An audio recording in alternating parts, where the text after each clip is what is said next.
All right, back again with another Patreon upload. This one is for Percy Jackson and the Olympians, The Lightning Thief. This was in 2021. God, why is this title so long? Oh God, this is miserable. Yeah, there was a weird fascination for a while with these young adult movies. They were trying to capture the Harry Potter wave. Like, there was all these spin-offs, like Chronicles of Narnia. They would adapt that. That also kind of spun off from Lord of the Rings. Every time you get a big franchise, you get these big watershed films, like Divergent, Maze Runner, and some are okay. Most are just kind of, they are what they are. They are a means of cashing in and just trying to make a quick buck. And that's kind of what this was. I think this got a second movie. I don't know. I saw the first one, and I don't even remember this first movie. I really don't. There's apparently a Disney Plus show that I've heard is pretty good. I think the late Lance Reddick plays a character in it. May he rest in peace. We miss you, brother. But yeah, this is one of those movies that it evaporates from your brain as you're watching it. It's in one ear and out the other. It's one of those. We had a fun time on this episode, though. It was I think it was Blackbelt was on this episode. It was we used to be with our buddy Paresh, who used to run Busted Limes, which unfortunately has now closed down. They're no longer recording. But yeah, that's a fun episode. The ending bit with the Patreon edit is about like a 2-3 minute part where we're talking about the Transformers movies and how we're very annoyed with them. We're very, very annoyed. Although the new Transformers movie came out, Transformers 1, apparently it's very good. Yeah, we just kind of went off about Transformers and the Zack Snyderverse, and we're just kind of chit-chatting and it's a fun little thing. And I think we had a bit about Linkin Park as well. Yeah, I'm not sure how we got onto that. But yeah, this was a fun episode. It's a forgettable movie at best, but if you pair this episode with the film, it might be mildly worth your time, because you can be like, oh yeah, they probably did this better elsewhere. But yeah, I think the young adult thing has finally dried up. I'm not a young adult reader at all. It's not my genre. I was into it back when I was in middle school and high school, and I just grew out of it. I'm an adult now. I don't have a need to read those things anymore. So yeah, here is our Patreon cut of Percy Jackson and the Olympians, The Lightning Thief. My God, this title's so long. Enjoy.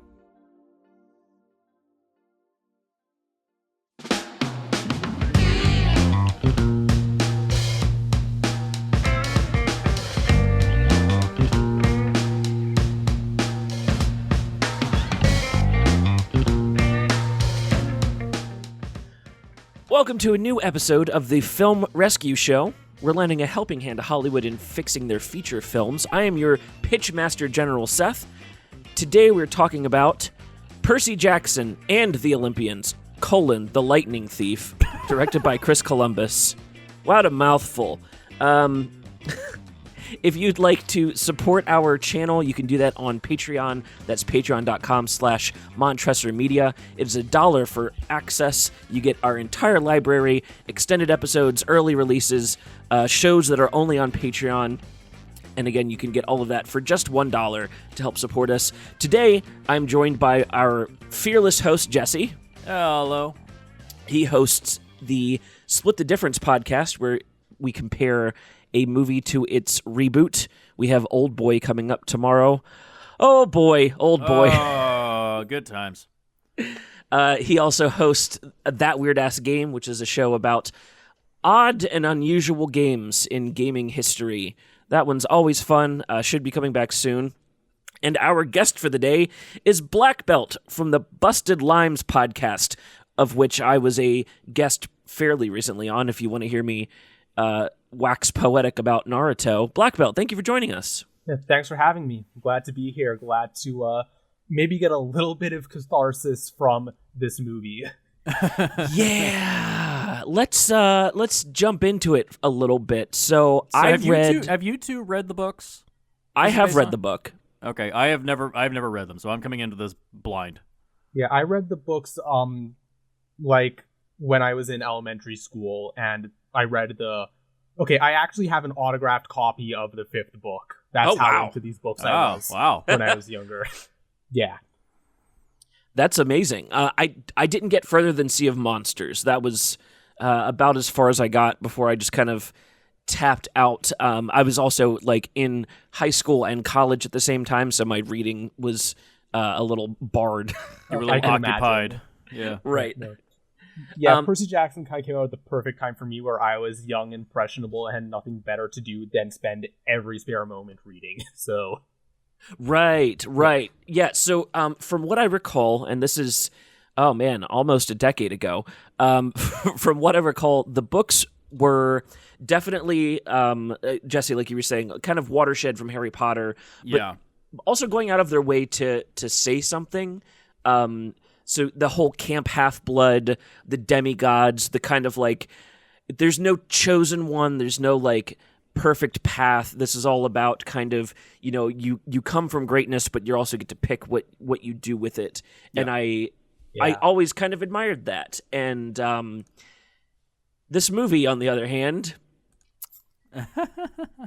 Yeah, talk about choosing what you do with your great power. This movie chooses to chuck it directly into the nearest toilet. Right. Yeah. Yeah. So let's jump into positives as we do at the top of the show. Jesse, what did you enjoy? This was your first watch, I assume. Yes, my first, and it will be my only watch. The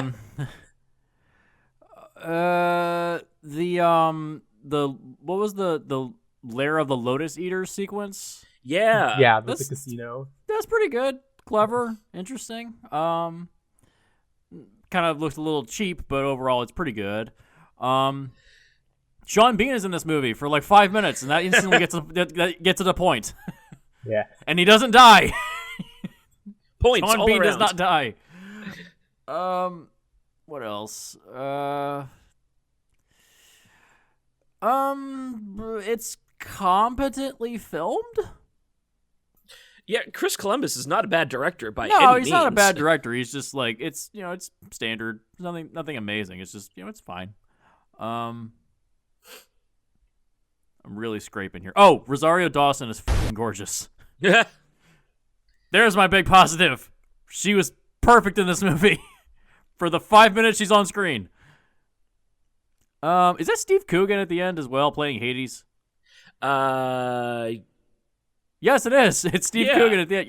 Yeah. Good choice for Hades. Very good choice. Steve Coogan's also pretty good, playing a rock star version of Satan. I like that. Or Hades, whatever you want to call it.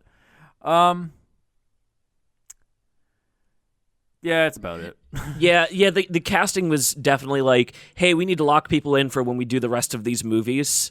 Yeah, you're available. Right, as they become more important throughout. Yeah. Definitely some trick casting going there. Nobody's Blackbelt, bad. They're just fine. Yeah. Yeah. It's just trying to set up a universe, Like we Blackbelt. said, it's another blunderbuster. Yeah. How about you, Blackbelt? What are your positive takeaways from this film? Sean Bean, first off.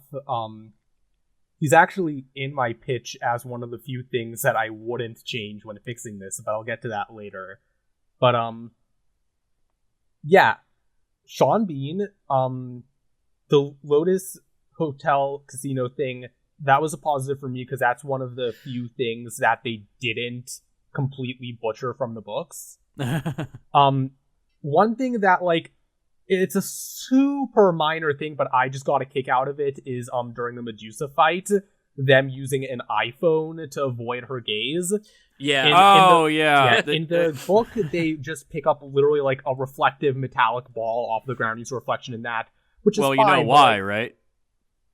I mean, I know it's product placement. Yeah, there you go. It's a case of product placement that works for me because the whole conceit of the series is Greek myths being forced to like update in modern ways. And I feel like that is actually kind of a clever way to do it, even like without the product placement. Like, it makes sense that a kid Percy's age who knows about Greek mythology would A, have a smartphone on him, and B, think to use it in that manner.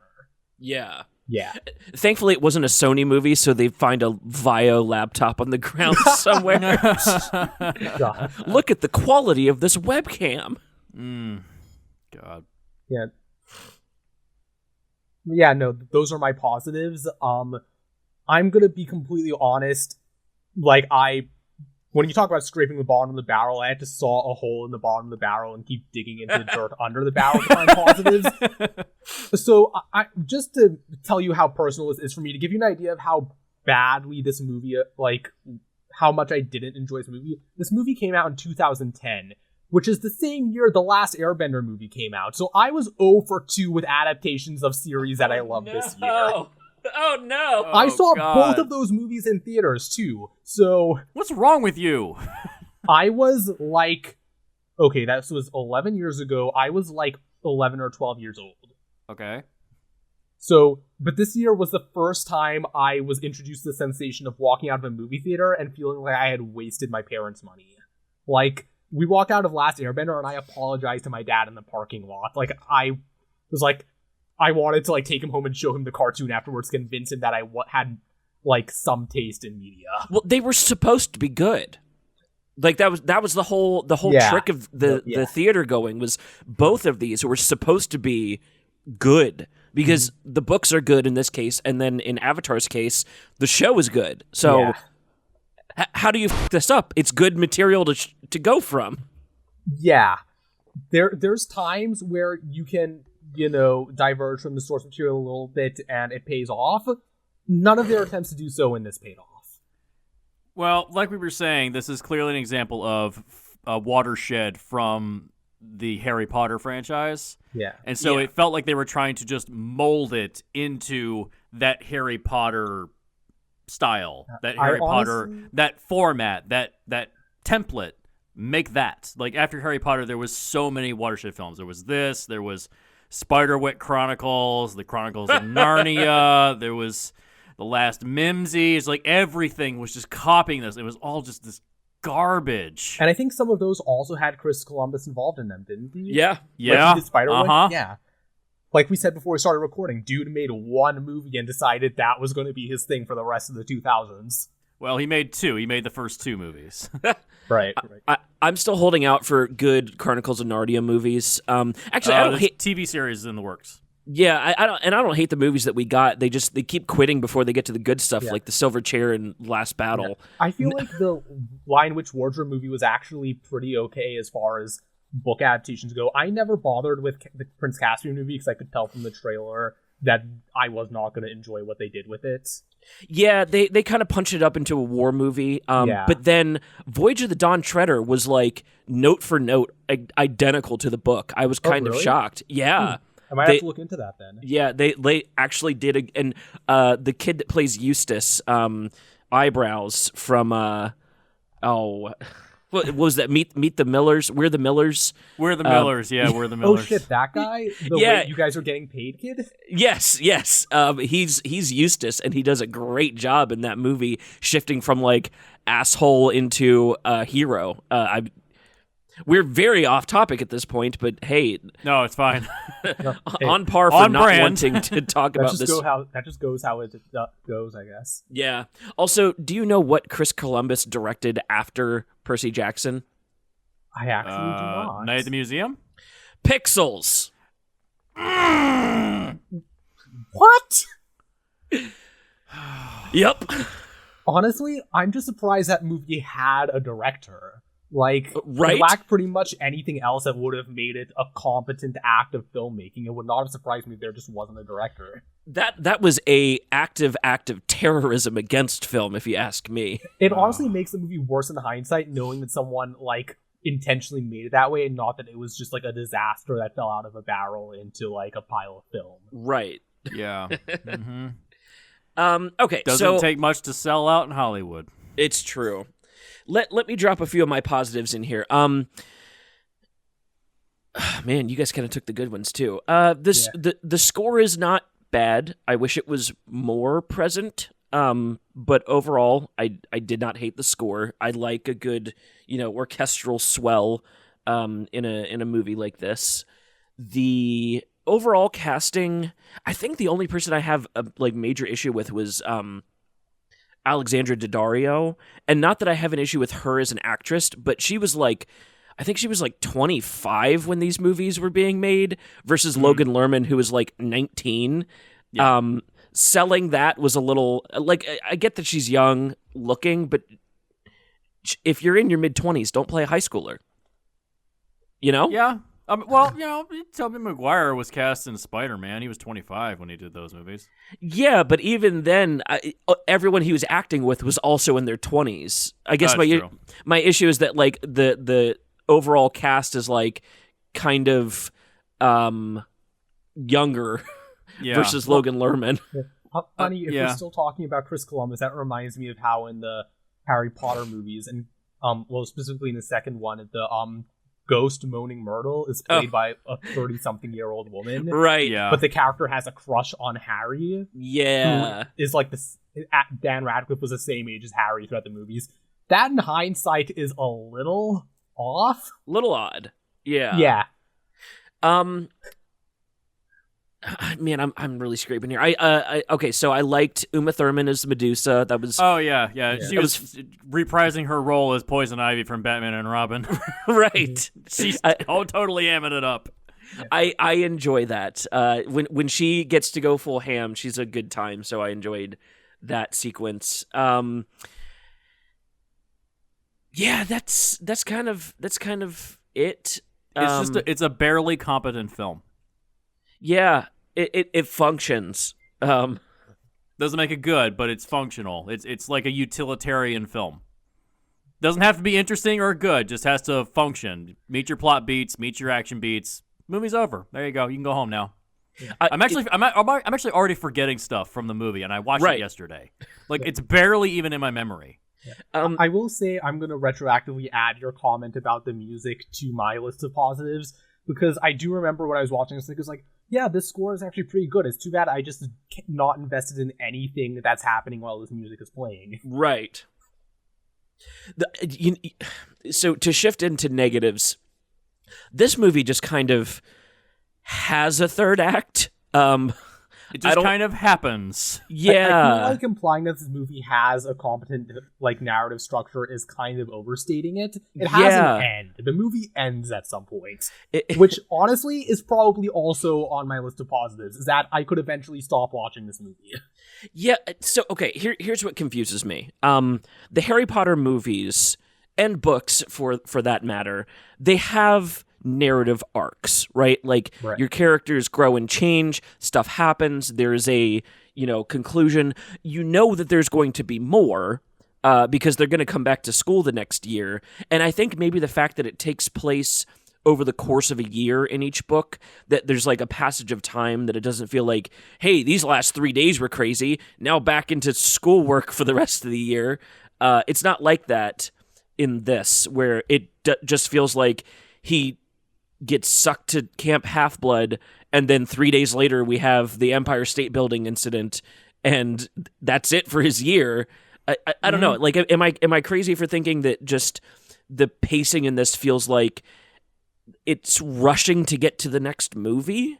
So actually, that's the side effect of them cutting out basically the entire original plot from the book. Right. And I don't know if it's too early to go into this now, but so the initial, like, what's the word? The catalyst for Percy's adventure in the book is that it's twofold.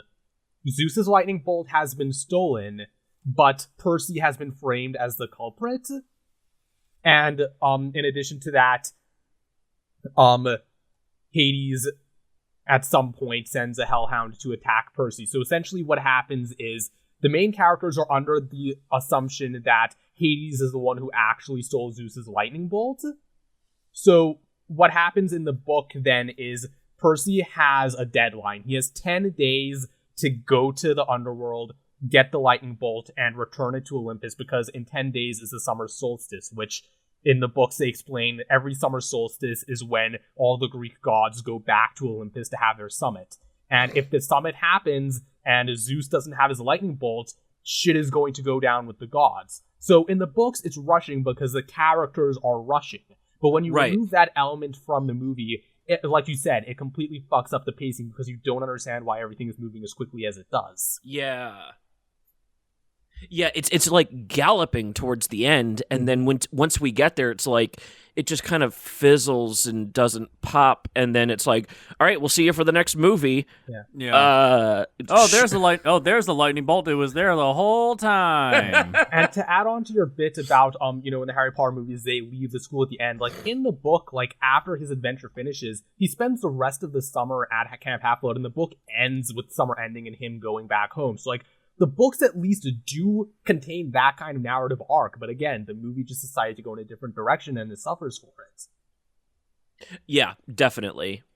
Also, the reveal that Luke was the one that stole the lightning bolt was like telegraphed in the movie. I mean, like, oh my god, no, that was when I saw that happen in the movie, I was like, what? Like, I didn't say it this way because I was 11, but I was like, what the fuck are you guys doing? They literally just wrote it in the book for you to do this in a satisfying manner, and you just fucked it up. Is it in his shield in the book? No, so here's the thing. In the book, he doesn't get the shield until the second book. Yeah. In the book, so in the books, here's the thing. And this is, again, it makes more sense when you have, like, all the facts in the book. In the books, Ares is a huge factor in the story as well, because he's actually like a red herring, sort of. So Ares and Luke in the book are actually working together. So at one point in the book, Ares, when he meets the Percy and his friends, he gives them a backpack that's basically a bag of holding from D&D, a bottomless backpack, and the lightning bolt is in there. And the way it plays out in the book is that they don't realize that they get to Hades, and they have this whole face down where they're both accusing each other of stealing the lightning bolt, and then Hades reveals that his Helm of Darkness, his signature item that lets him turn invisible, was also stolen, which is why he was attacking Percy. And then they realize that the lightning bolt was in the bottomless backpack while they're standing right in front of Hades in the underworld. So then they escape the underworld, they fight Ares, and the thing is, it's a red herring because they think, oh, we fought Ares, we got the lightning bolt back, things are over. Then they go back to camp, and then they find out that Luke was the one who stole the lightning bolts. Right. Wait, this is just the plot of Wonder Woman. Kind of. One thing that, again, made it work better in the book is that something they cut from this one, and is the Oracle of Delphi is a character in the books. Right. And just a side note, the way in the books is so cool. The idea is that the Oracle of Delphi is literally a mummified corpse that like reawakens whenever it's time to give a prophecy. It's so fucking cool. I don't understand why you would choose not to adapt that in live action. Right. But so she gives a prophecy every time someone has to go on a quest. And the thing I love that Rick Riordan, the author, does in these books is he kind of pulls from the Greek mythology where people are always going to misinterpret the prophecy, and then when the prophecy actually happens, you're going to look back and be like, oh, that's what that meant by that. So, like, when they return to camp at the end, they're going back through the lines of the prophecy, and they're like, there's one line of the prophecy that never actually came true. It says that I would be betrayed by someone we call a friend. Ares betrayed us, but we didn't really think of him as a friend. Maybe the prophecy was wrong. And then Luke betrays Percy and tries to kill him in camp. Right.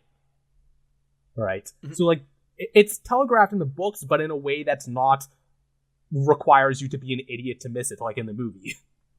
Exactly. Yeah. And like, the books are definitely, like, geared towards kids. This isn't, like, giant advanced writing, but it's paced, and the assumption that there's going to be a next book is there, but not in the way that this movie...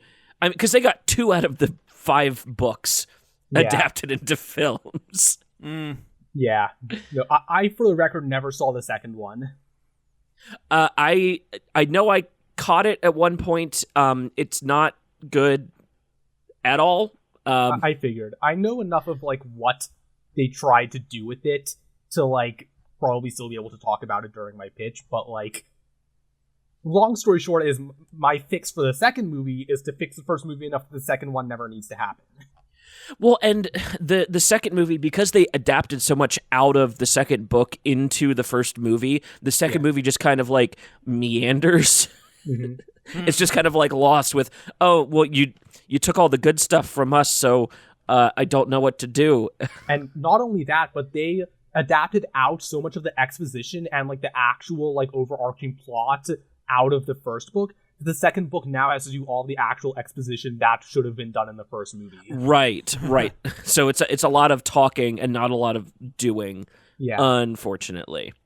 I mean, the original author has publicly criticized these movies as being like absolutely abhorrent to his original work.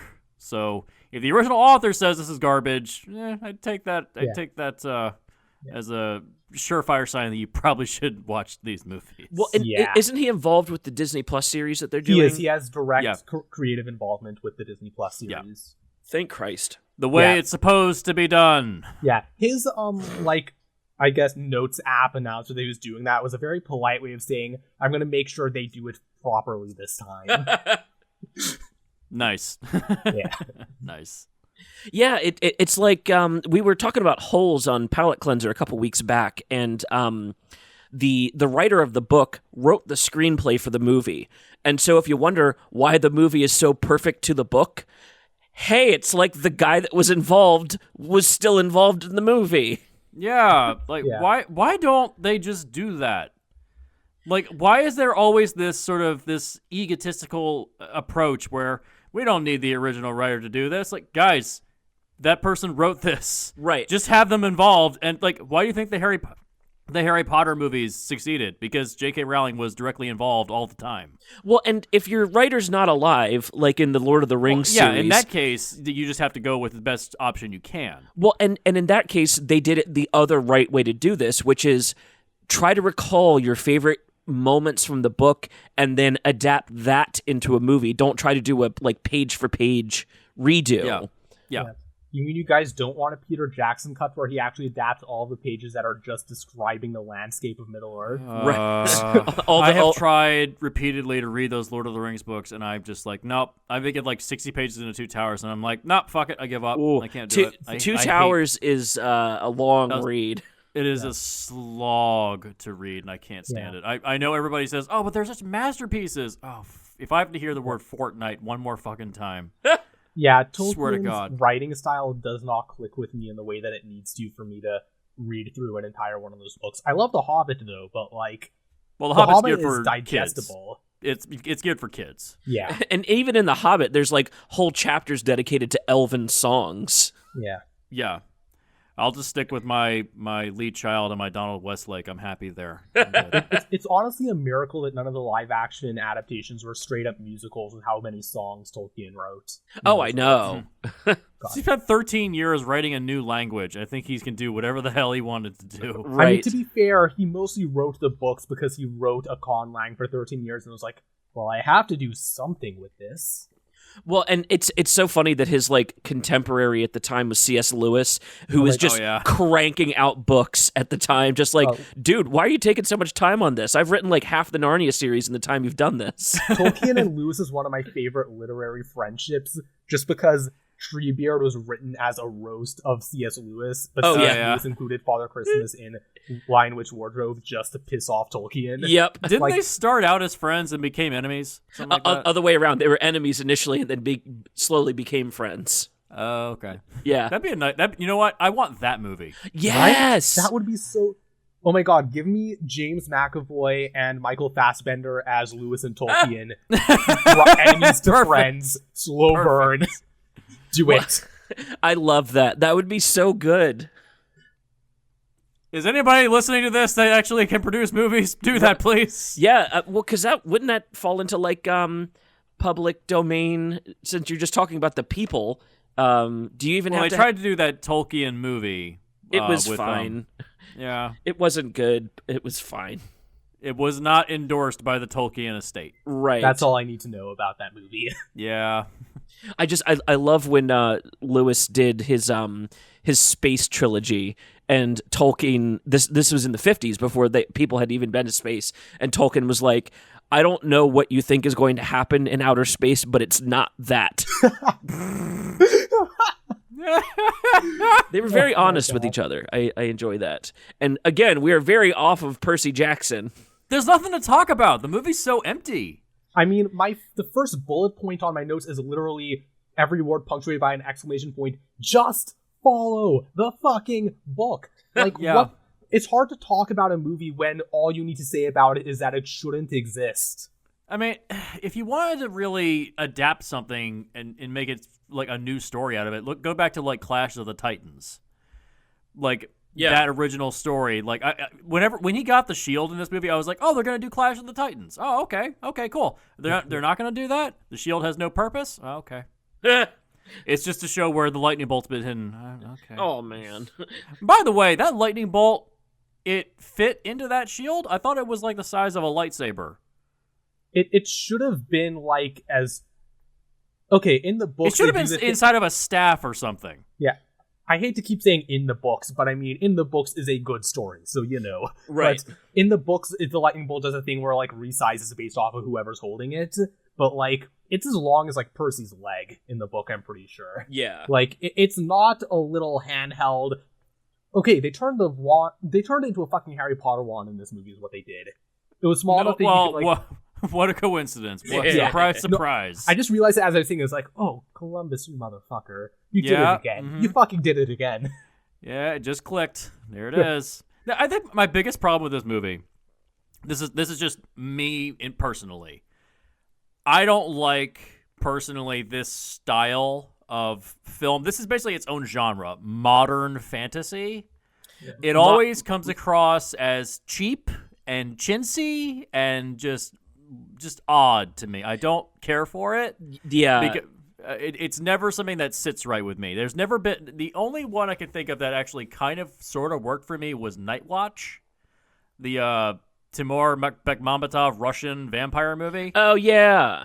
That's because the magic and fantasy is kind of in the background. It's like it's hidden away. Like it's... You know, I know in the books it's very different. It's more like this. But in terms of the film, it's like, oh, they put all this stuff way in the background and it's just kind of there. Whereas with this, I don't care for Harry Potter. I don't care for, Sorcerer's Apprentice or any of this stuff. I was going to bring that up. None of it I don't care for any of it. It doesn't do anything for me. It just comes across as we just filmed a bunch of plate shots with actors and we're going to put everything in After Effects. Yeah. It just feels cheap. And what was the budget on this thing? $95 million. Are you fucking kidding me? I mean, to be fair, I think most of that was spent on getting Sean Bean for 10 minutes. I mean, okay. Is Sean Bean and Pierce Brosnan were both in GoldenEye, and they don't have one goddamn scene in this movie, and that pissed me off. Right. I mean, Sean Bean, Rosario Dawson, Ray Winstone as Ares, uncredited. Does uncredited mean he wasn't paid? Uma Thurman, Pierce Bronson. Yeah, this cast is stacked out. That's at least, $10 million of your budget right there. Yeah. Yeah. And also, this is Dune Entertainment. This is who is it that runs Dune Entertainment? Michael Bay. No. That's Platinum Dunes. That's right. Oh, this is Brett Ratner. Yeah, Brett Ratner. Damn it. Well, yeah, there you go. Now let's burn this movie. Burn it. Speaking of the casting, I was going to ask, for the record, the first episode of y'all's podcast I listened to was the Three Musketeers episode. Oh yeah. Which was... Where we coined the term blunderbuster. Yeah, no. Feels appropriate. But I meant to ask, how do we feel about Logan Lerman? In general, I like him in this movie and in Three Musketeers. He's very young to have learned the art of phoning it in. I was gonna say oddly appropriate for a young adult movie, but I'm gonna borrow a recent Twitter meme and say that in this movie, Logan Lerman unfortunately did not understand the assignment. He did not. Or maybe it was one of those assignments where there was no correct answer, and he just kind of did his best. And I'm gonna put out my hot take for this episode. I was on the Logan Lerman for Peter Parker bus until we got Tom Holland, who I don't dislike. He's fine. I thought Logan Lerman was like the perfect young Peter Parker to go with. I would have been totally. He on board with that. He was shortlisted. Yeah. He was shortlisted to be Peter Parker, and then they went with Tom Holland. Yeah, I'm guessing because of age at that point. I think the shortlist was like Holland, It's Logan Lerman and then Asa Butterfield, I think was the guy. I'm glad they didn't do him. As much as I respect him as an actor, he's not a Spider-Man type. No, he's not an action star. Put him in character pieces. I could see him as like Green Goblin's son. I was going to see as a Harry Osborn. Yeah, Harry Osborn. I could totally see that. Because that's the thing. He's almost like personality-wise, like in terms of the characters he plays, is like the polar opposite of what you would need like the MCU Peter Parker to be like. Yeah, exactly. Logan Lerman. I like him as an actor. I've seen him in stuff that I really enjoyed him in. He's good in Fury. Yeah, he's good in the TV show Hunters as well. Yep.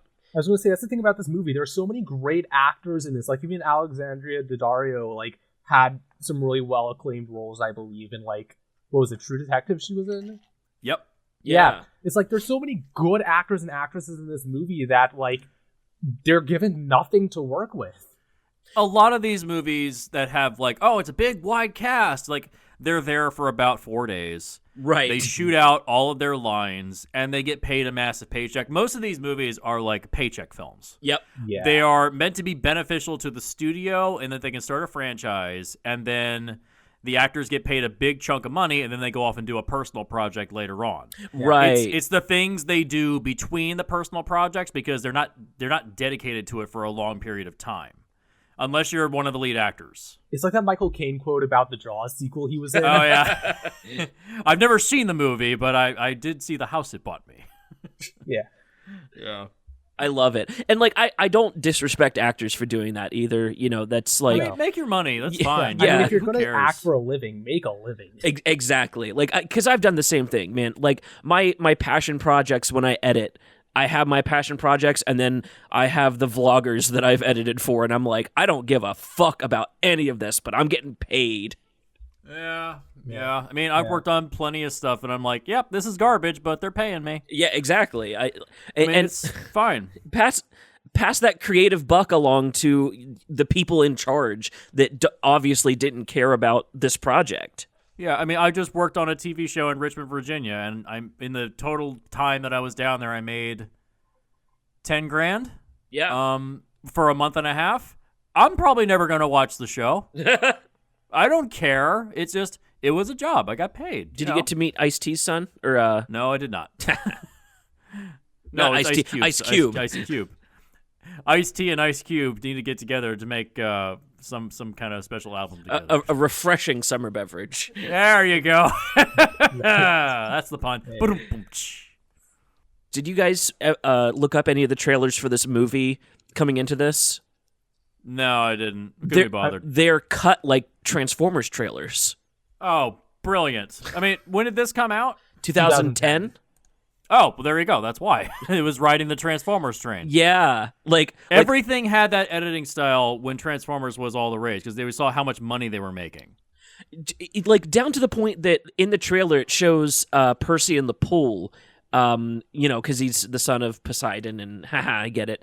But it's cut like a horror movie where it like flashes to black, and you're like, is he gonna drown or what's happening here? It's very like not what the movie was, and I think it tried to make the movie look more exciting than it actually was.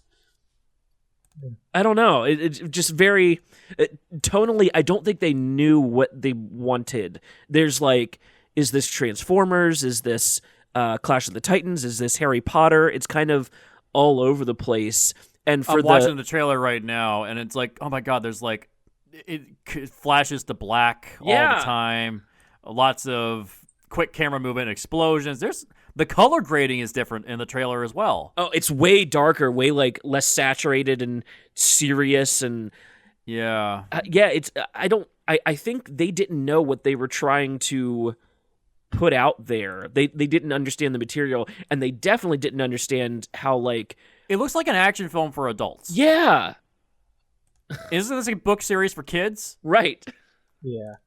And it's one of those things where it's like the people who read these books were still kids when this movie came out. You don't need to like update the source material or anything. So who's the audience then?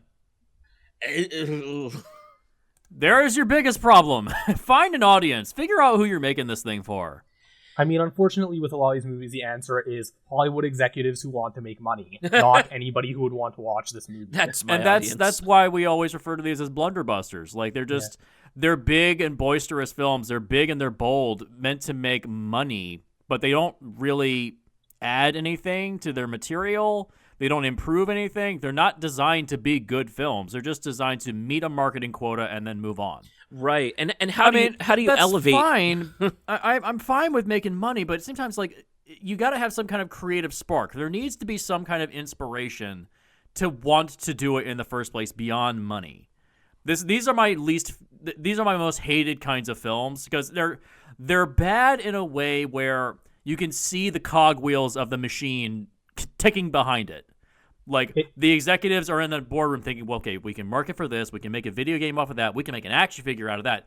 It's that DC Comics film thinking. Yeah. We shove all this shit into a movie to make a franchise and make a bunch of merchandise, and that's it. There's no, like, focal point to the movie. Like, there's no heart or soul in it. It's just a thing that exists. Yeah, it feels like it was made by a committee. Yes, this is a committee film. What do we want to do? We want to make money. Well, what's popular? Harry Potter. Let's do that. Just plug and play these different characters. Yeah, Logan Lerman kind of looks like Daniel Radcliffe. Let's do that. We have a trio of characters. 2 guys, 1 woman. There you go. It is so Harry Potter in every single goddamn way.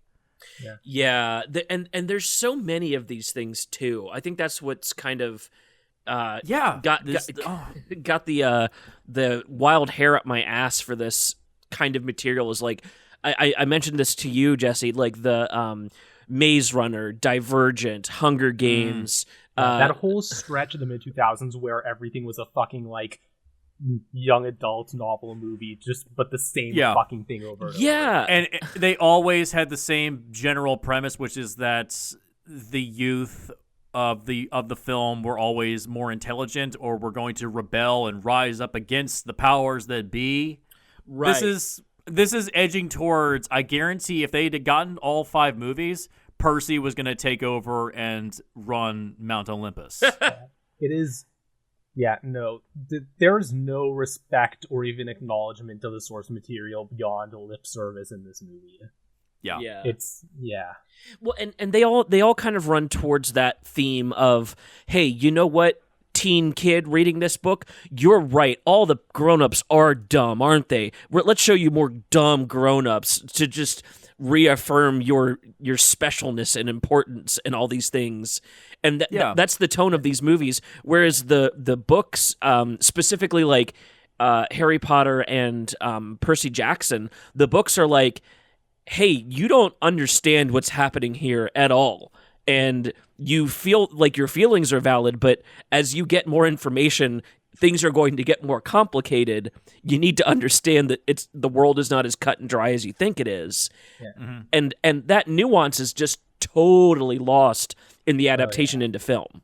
And that brings up a question I have. At the end of this movie, they say, like, oh, there's going to be a war amongst all the gods because Zeus doesn't have his lightning bolt. They're just waiting for the clock to count down. Why are they waiting? The honest answer is that's, like, not even really a thing that happens in the books. Like, in the books, basically, their whole thing is it's, like, because Zeus thinks that Poseidon used Percy to steal the lightning bolt from him, because, like, there are, like, shades of, like, tension between the gods, like, partially because, it's Greek mythology. The gods don't exactly get along. Well, yeah. But, like, a little bit of resentment. That's classic Greek mythology. Yeah, right. And so, like, basically, the way they put it in the books is, if the gods, like, if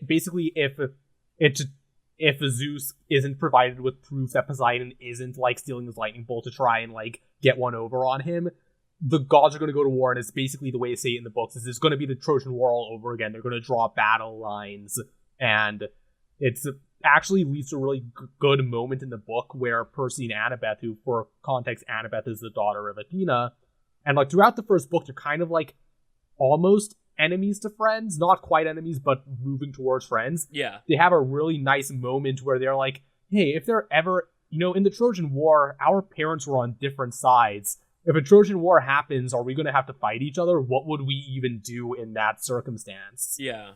And, like, your point about the adults being stupid, like, over the course of the Percy Jackson books, like, when they get to the point where, like, the characters have a calling out the adults for being idiots moment, it feels earned because of how much the characters have been through at that point. Yeah. It's not just a sudden, hey, you're smarter than everybody, go be a hero. It's, hey, my life has sucked for the last 4 years because y'all can't get your shit together. Exactly.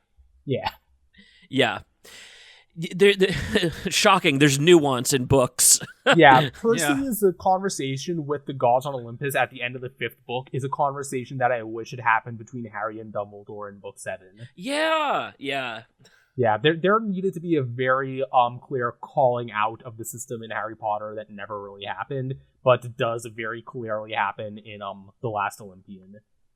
Yeah, In hindsight, that was a very formative thing for me to read, that whole, hey, your system sucks, change it. I also have some general just questions here. Yeah. So Camp Half-Blood, all the kids that are there, Yeah. they're all demigods? Yeah. Yes, so Of the 12 gods on Mount Olympus? So, interesting point there.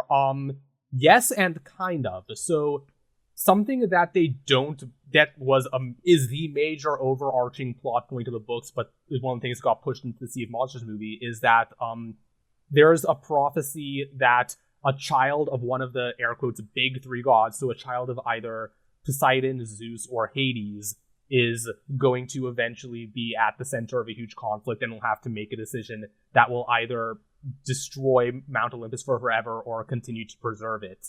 So the 3 swore an oath that, okay, to avoid this prophecy coming true, we will not have any demigods, which is why it's a big deal when Percy shows up in the book. So the whole idea is that, yes, it's a summer camp for all of the demigods of the 12 Olympians, supposedly except for Hades, Poseidon, and Zeus. But also a major point in the books is that in order for a demigod to be recognized as a child of their godparent, that god has to like actively claim them and like basically send up a beacon saying, hey, this is my child. Yeah. So in the books, the Hermes cabin, each god has their own cabin for all the kids. The Hermes cabin, aside from being the cabin for all of the children of Hermes, is also the default cabin for kids who show up and never get claimed by their godparents. Right. Yeah. I was just wondering, because if you read into Greek mythology, you realize how much inappropriate shit happened between the gods and humans. Yeah. No, there's a lot. They bring that up a lot too. They very rightly in the book and the movie cut all the rapiness out of the god backstories. Thank God Zeus does not show up as a goat. Or was it a swan that he was that made Hercules? I forget. He was a swan. He was a ray of sunlight. He was a bull. He was a lot of things. He was not a good father. Yeah, I don't know why he was so into bestiality in that way, but I'm sure there was some symbolism that is lost on us as modern readers. Probably. But yeah. even in the Bible, there's goat fuckers. Like that's 100% Bible canon. So and what do you know about people that live down south? They're also probably goat fuckers. There you go. Yeah, Zeus is up on Olympus is like, you're the god of thunder and lightning, and when the olive trees shake, that means you're talking. But you fuck one person as a goose. All that power, and that's what you did? Okay, I guess that's his thing. You know what this movie really is to me? You know what it feels like? It's like it's like hearing a really bad cover of a song you really like from a third-rate band at the county fair. Wow, that's painfully accurate. It's what it is. It's like a crappy cover of a better song from a terrible band at some shitty venue. It's somehow worse than if it was just a Kids Bop cover, because at least those are somewhat recognizable as the original song. Sometimes those are enjoyably opposite.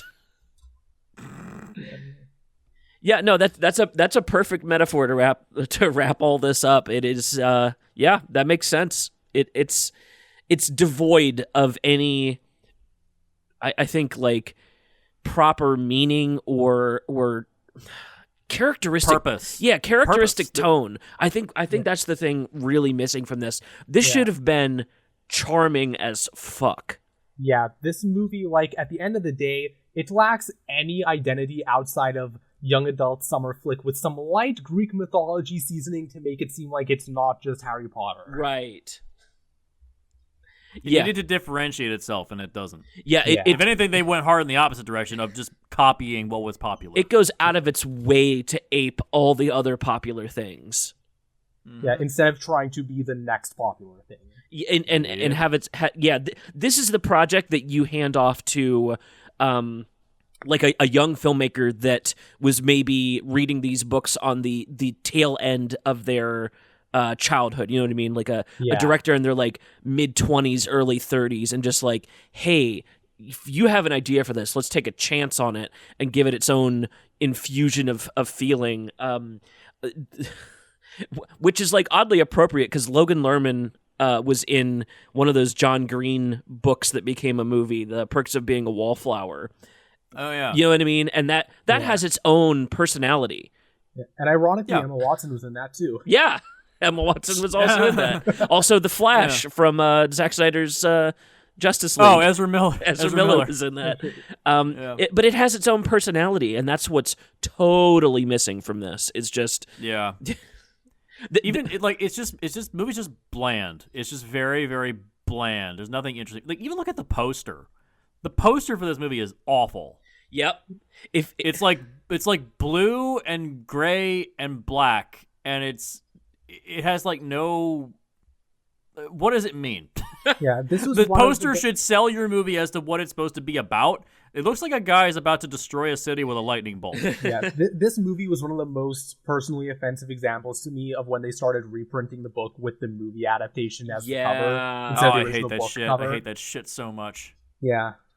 Because it basically says, oh, the movie is the accurate version of the book. Fuck no, it's not. If your marketing partnership is with 7-Eleven, you need to rethink your film. Unless you're a Japanese movie and your partnership is like with the kick-ass Japanese 7-Elevens that are basically grocery stores. Okay, can we point out the number of product placement there is in this goddamn movie? I'm not sure if we can. I only have 10 fingers. The most offensive to me was the shoes of Hermes. Oh God. Fuck you, PF Flyers. That's it. Like it's not like actual steel or golden shoes with wings. It's like literally just sneakers that you could buy in any shoe store. You know what? Why don't you go and just jump off a bridge, you pieces of shit? And it's funny because if you guys remember that the Disney Hercules movie makes fun of product placement and marketing at every turn that it possibly can. Yeah. And then this movie was like, oh, that wasn't a joke. No, we're just going to do that. If we could plug Russ Burlingham's new book that's coming out about Josie and the Pussycats. Oh, yeah. Yeah, apparently that entire film is loaded with product placement, but they took no money for it. They did it specifically to make a joke about it. Yes. And the concept of selling out. That reminds me of like in Jurassic World, they make fun of the product placement by doing product placement.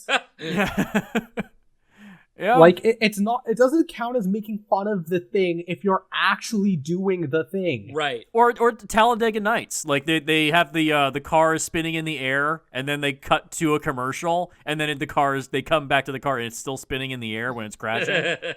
Like they put a joke in the middle of their action scene that's the joke. Like you get interrupted by product placement. Is Talladega Nights the best comedy of the 2000s? No. It has some steep competition.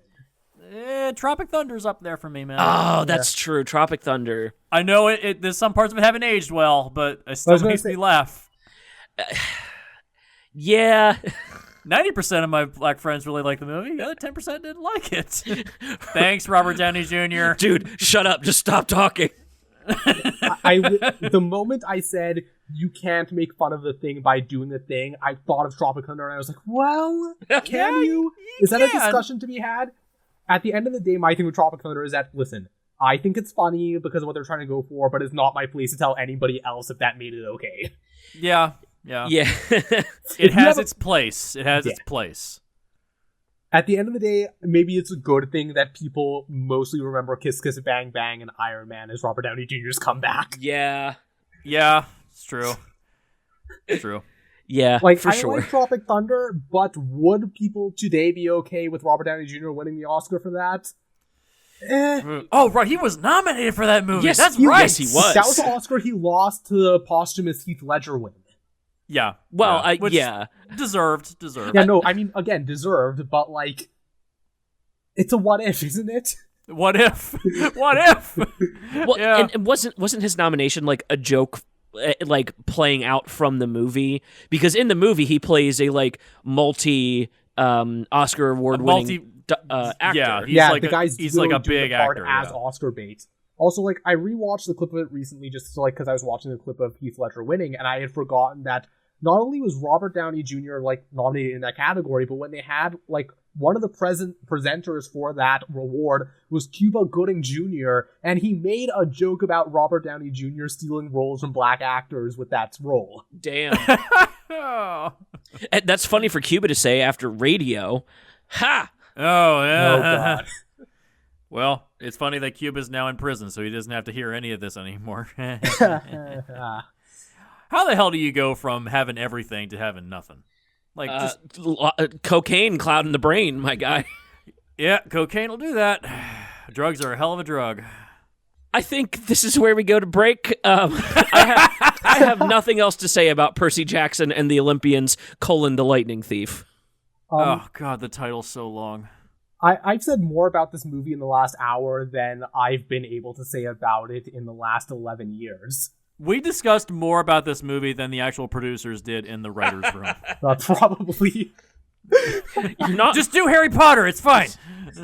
just Chris Columbus doing straight up lines of cocaine. Listen, man, I did Home Alone. No one can touch me. I have this new movie coming out next year called Pixels. It's gonna be fucking great. It's gonna be a 5-movie franchise. It's got Adam Sandler. It's gonna make money, and I'll show all of you. Cubert's gonna turn into a hot woman, and they're gonna fuck it. Oh god, does that actually happen? Oh yes, Yes. yes. They like a woman is literally a trophy for winning the Yes. movie. She's literally a trophy. Let's go to break. Yeah. And with that in mind, as you fume over why Adam Sandler has more money than God, here's a word from one of our friends. Hello, all you kings, queens, and those in between. Friend of the Film Rescue Show, Paresh Maharaj here. You've probably heard me on the Bohemian Rhapsody and Pacific Rim Uprising episodes. And hey, if you liked what you heard there, I have some good news. I have my own podcast. It's called Busted Limes, where me and my co-host Blackbelt and the occasional guest discuss all things nerdy, be it superhero movies, kaiju, anime, video games, you name it. We're available on all major podcast platforms, including Apple Podcasts, Stitcher, and Spotify. So, what are you waiting for? Come bust a lime with us. Welcome back to the show. We are joined by Blackbelt from the Busted Limes podcast. We're talking about Percy Jackson and the Olympians, the lightning thief. Still a mouthful. Yeah. First, It never won't be. first fix, can we fix the fucking title? Yes, please. Yeah. Just call it the That's, lightning thief. I'm fine with that. It's got a good ring to it. Or even better, like, if you're doing what Disney Plus is doing and adapting it as a series, just call the series, like, Percy Jackson, the Olympians, or just Percy Jackson. Then you don't have to bother with, subtitles. True. Yeah. Percy Jackson 2. Black Belt, it is now your show. Take it away with your pitch. All right.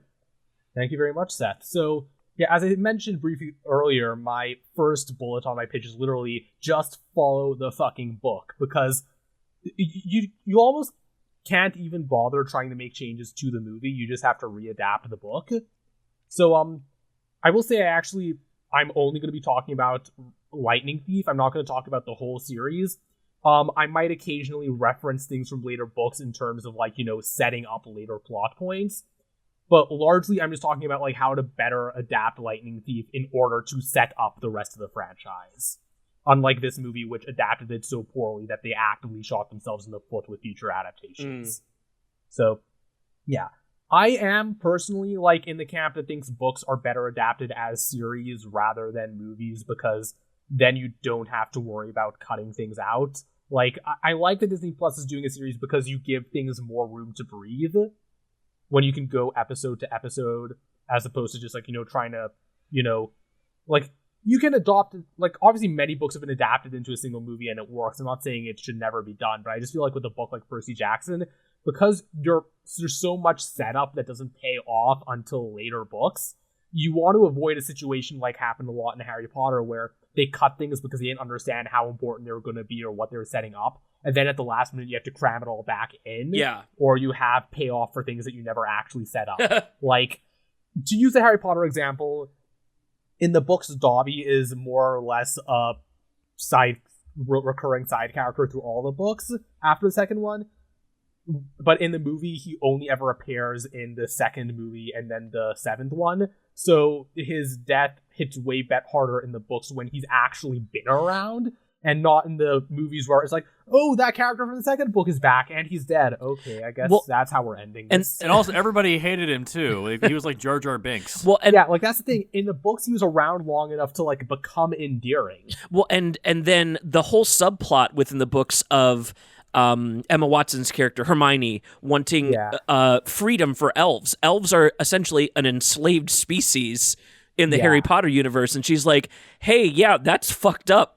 And that is totally erased from the movies. And then because and then you're God like, forbid our movies try to like say anything. Exactly. And then you have elves like Creature, who in the movies just like grumpy, and then in the books it's like, no, he just recognizes that it's fucked up that he's a house slave. Yeah. And like the books also, as the movies as a result, completely gloss over like Sirius Black is a much better person in the movies than he is in the books. I'm sorry. Like in the books he's like has flaws. Right. Yeah. Yeah. Well, also in the movie, he's played by Gary Oldman. So. Right. Yeah. I mean, it's kind of hard to venture away from that. Right. Yeah. No. But yeah. So speaking of Harry Potter, one thing I am going to mention it very briefly, and then I'm going to make a comparison to a completely different set of movies. So I think we talked earlier. This movie was trying to ape a lot of Harry Potter's style. I feel like this movie took all the wrong things from Harry Potter. Yes. Like, so here's the thing with this movie. I said earlier, it lacks an identity. And here's the thing with Harry Potter, why those movies have such a strong brand. There's a very recognizable identity and aesthetic going in Harry Potter. The different houses all have their house colors. You know, they have school uniforms. Hogwarts is a giant fucking castle with, you know, moving staircases and a tree that'll try to kill you. Like, what does Camp Half-Blood have in this movie? Like, do you remember anything about what the camp looks like? There's nothing spectacular or interesting about it. It looks I noted in our chat that I said it looks like a LARPing session. Exactly. Like, so to give it doesn't look like anything special. Yeah. And the thing with that is, like, talking about, you know, following the book has all of that built in. Like, in the books, like, the campers all have their orange Camp Half-Blood t-shirts, which, like, exist as merch in real life, by the way. But, like, you know, they have that. They have the camp necklaces with the beads you get a bead at the end of each of your summers you spend at the camp. And it's a plot point that Annabeth has more beads than most other, not students, campers, because, surprise, surprise, being a demigod has a high mortality rate.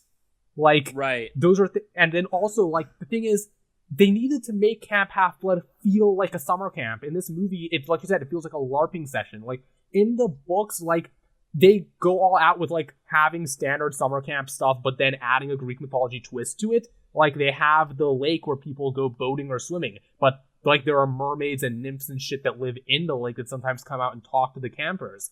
They have a rock climbing wall that's, like, 20 feet tall and is also a volcano. Because, like, you can't just have fun at a demigod summer camp. They're training you to survive. Like, yeah, and then, like, capture the flag literally just basically being the Trojan War. Like, because you split the camp in half, and each side, you know, you're fighting each other over the flag. And, you know, and it's things like that. And it's just the small things. Like, people always talk about the Hogwarts, you know, the Great Hall with all the feasts and everything.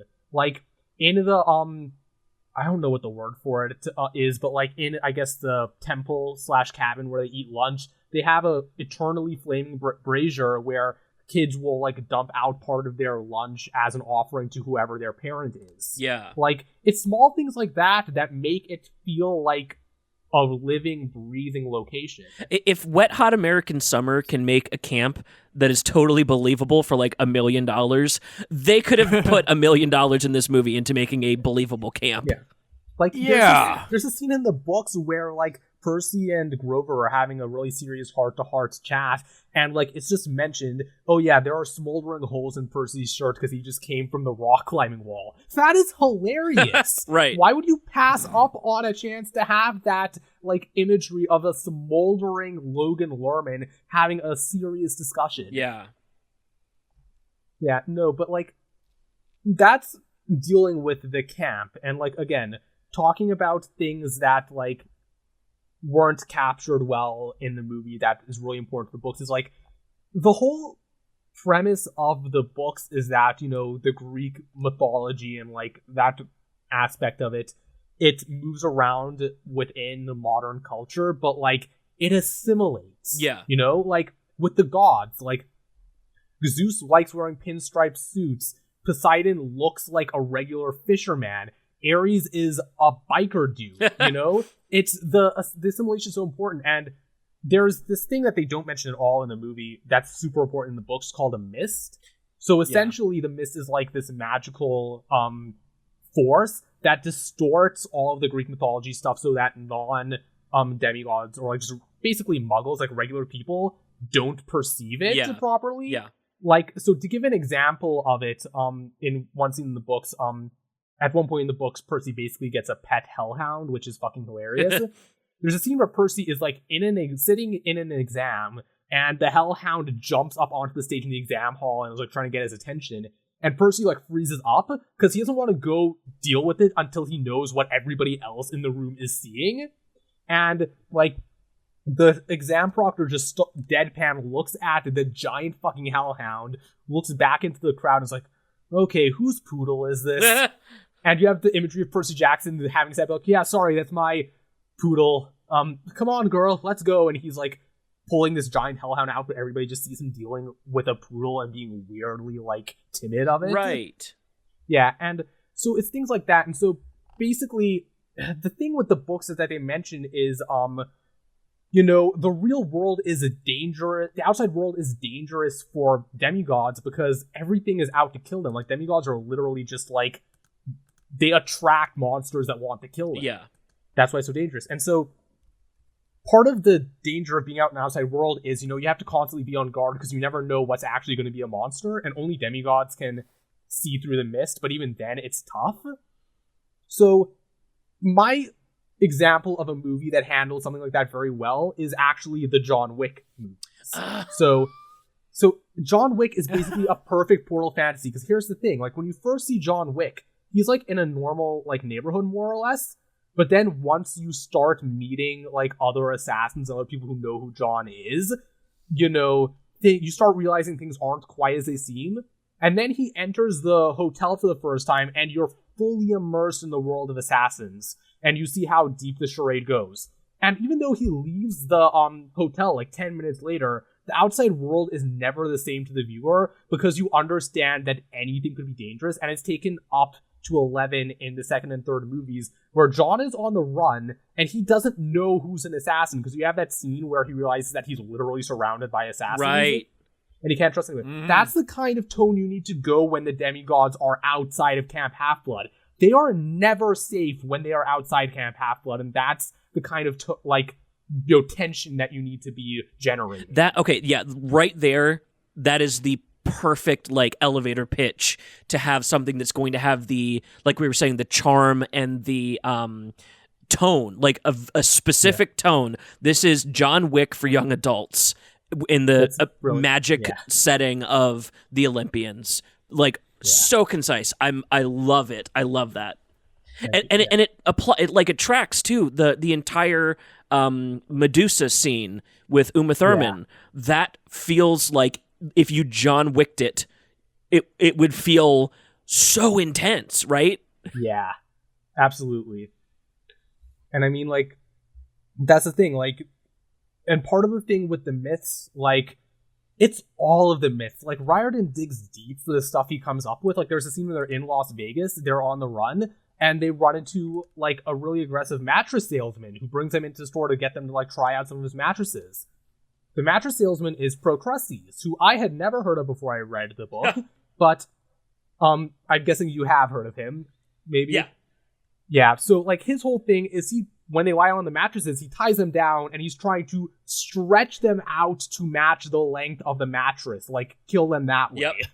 Like the fact that like even something as innocuous as that could be someone trying to kill you. Yep. Yeah. So that's the thing. Like, and on that note, something that I would actually do differently from the books in an adaptation is Riordan uses very censored PG-rated versions of the original myth. I would try to use less censored versions of the myths where possible, like within reason, because I feel like to an extent you need to have faith in your audience to handle serious material. Like, and I mean, there are points in the books where, like, in hindsight, I understand why they didn't, like, a lot of the really rapey shit.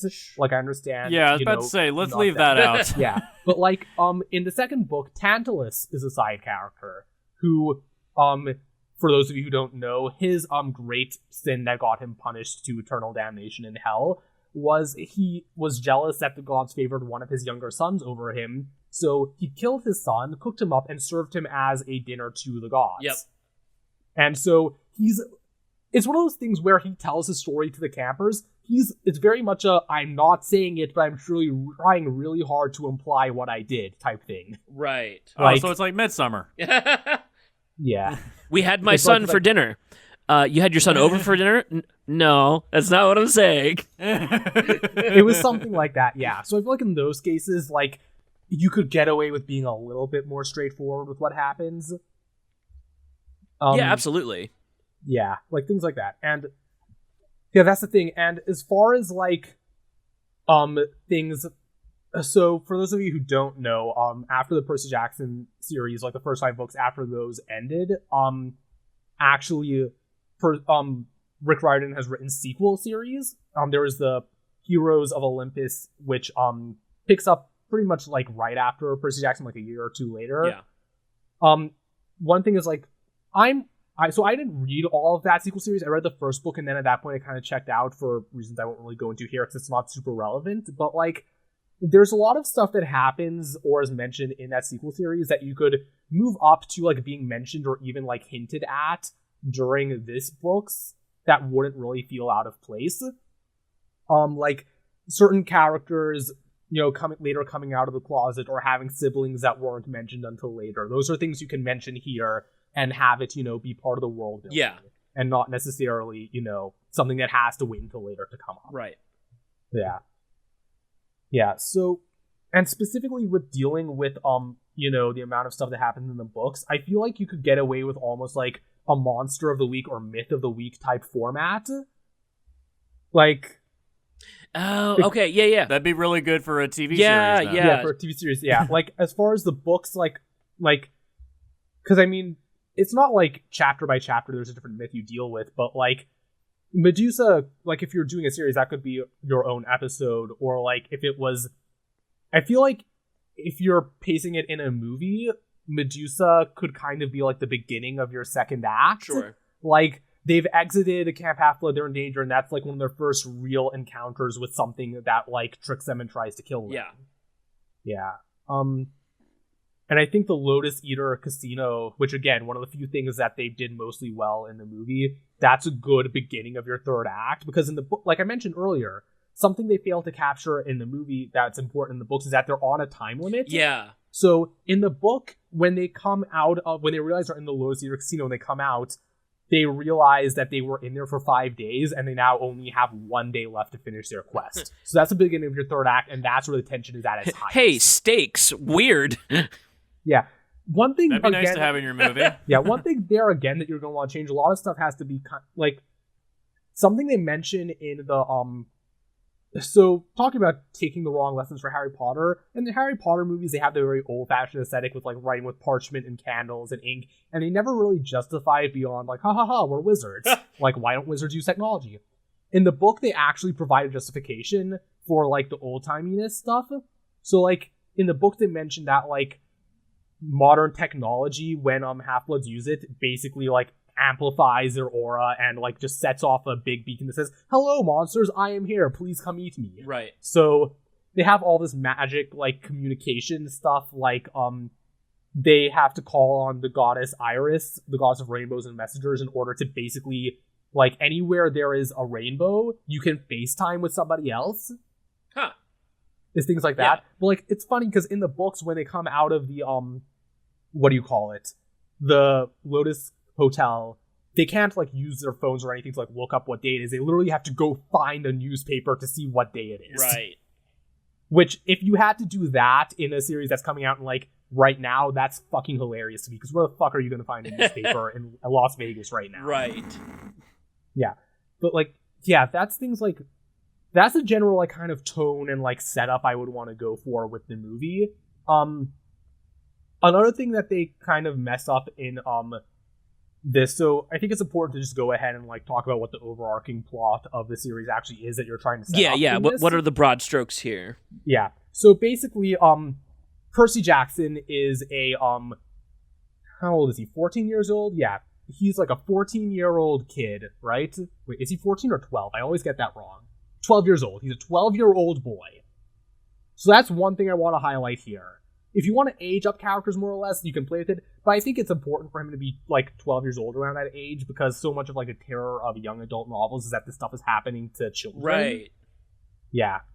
And so Percy Jackson, he's a 12-year-old boy who is diagnosed with ADHD and dyslexia, and he has a lot of trouble in school because of those, and also because he is an abusive stepfather. Right. That's like Percy's establishing character moments right there. And during a field trip, Percy is attacked by one of his substitute teachers, who turns out to be one of the Three Furies. He's rescued by one of his teachers, who we later find out is actually Chiron in disguise, Chiron being a centaur from Greek mythology who trained many heroes, including Hercules. Percy, goes back home to his mother, who, after a brief, argument with his stepdad, they decide to go on a vacation together just to get away from it all. During the vacation, they have one of their first real discussions about Percy's father, who has been absent for most of his life, wink, wink, nudge, nudge. Then Percy's friend from school, Grover, shows up, and surprise, is a satyr, which, the half-goat, half-man creatures from Greek mythology. Yep. And apparently, he and Percy's mom know each other, and they're suddenly on the run, and they're on the run from the Minotaur, who is hunting down Percy. They arrive at Camp Half-Blood, but there's a force field around the camp, and Percy is unable to bring his mom into camp with him, and Percy's mother appears to be killed by the Minotaur. Although it's important to note that she disintegrates rather than actually die, like leaving a body. Right. So Percy runs out into the fight, ends up breaking off one of the Minotaur's horns and stabbing it to death with it, before passing out and waking up in the camp, where he learns that he is an unclaimed demigod, and he is kind of introduced to the world of, demigods and Greek mythology and everything. And a common thread throughout all of this is that whenever Percy gets angry, water acts weird around him. Like, there are multiple scenes both in and out of the camp where he's getting bullied, and like water, either like in the toilet someone's trying to give him a swirly, or like in a nearby water fountain, will literally like animate and like knock away the person bullying. Yeah. And of course, all that foreshadowing comes to a head when, during a game of Capture the Flag, Percy's wounds literally start healing while he's standing in water. And at the end of that game, he's injured by a hellhound that comes out of nowhere and attacks him. Chiron rescues him, and is in that moment that he is claimed as the son of Poseidon, which is when we get to the real meat of the plot. Yeah.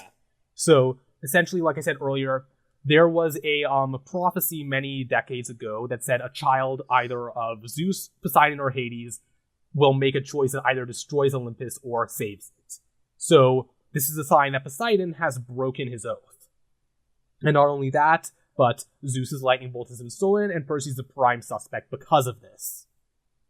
So Percy has to put together his team, which is Grover, his friend, the satyr, and Annabeth, the daughter of Athena, to receive a prophecy and go retrieve the lightning bolt, because they believe Hades has stolen it. Okay. Yeah.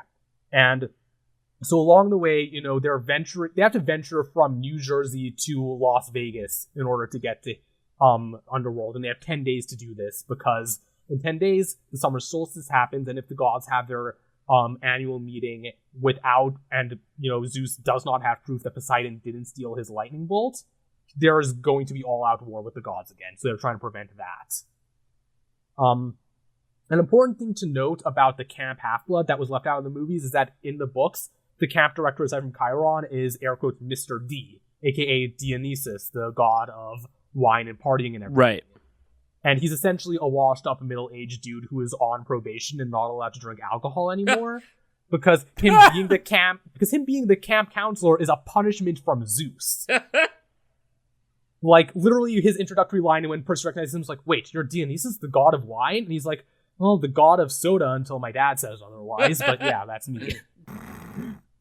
Yeah. That's actually very clever. I actually like that. He's one of the best characters in the book because he very outwardly doesn't give a fuck about any of the students, but like deep down he does care.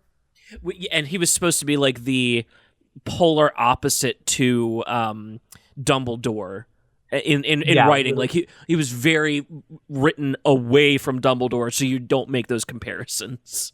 Yeah, very intentionally not like that. So the books are directly in opposition to the Harry Potter franchise, but the movie is directly aping the Harry Potter exactly, franchise. Yeah. Essentially. The books are very aware, hey, Harry Potter exists, let's not use these stereotypes that are in Harry Potter. Mm-hmm. And then the movie creators are like, oh, this reminds me of Harry Potter, let's just do that. Please, no, don't. Yeah. So an important thing that happens during their journey that is totally cut out of the movies. So in the movie, like, you see Percy, like, hanging out at the bottom of the pool without needing to hold his breath. And, like, he's basically a waterbender by the end of the movie. Yeah. Keep in mind, in the books, he doesn't find out till he's Poseidon's son until, like, the end of the first act.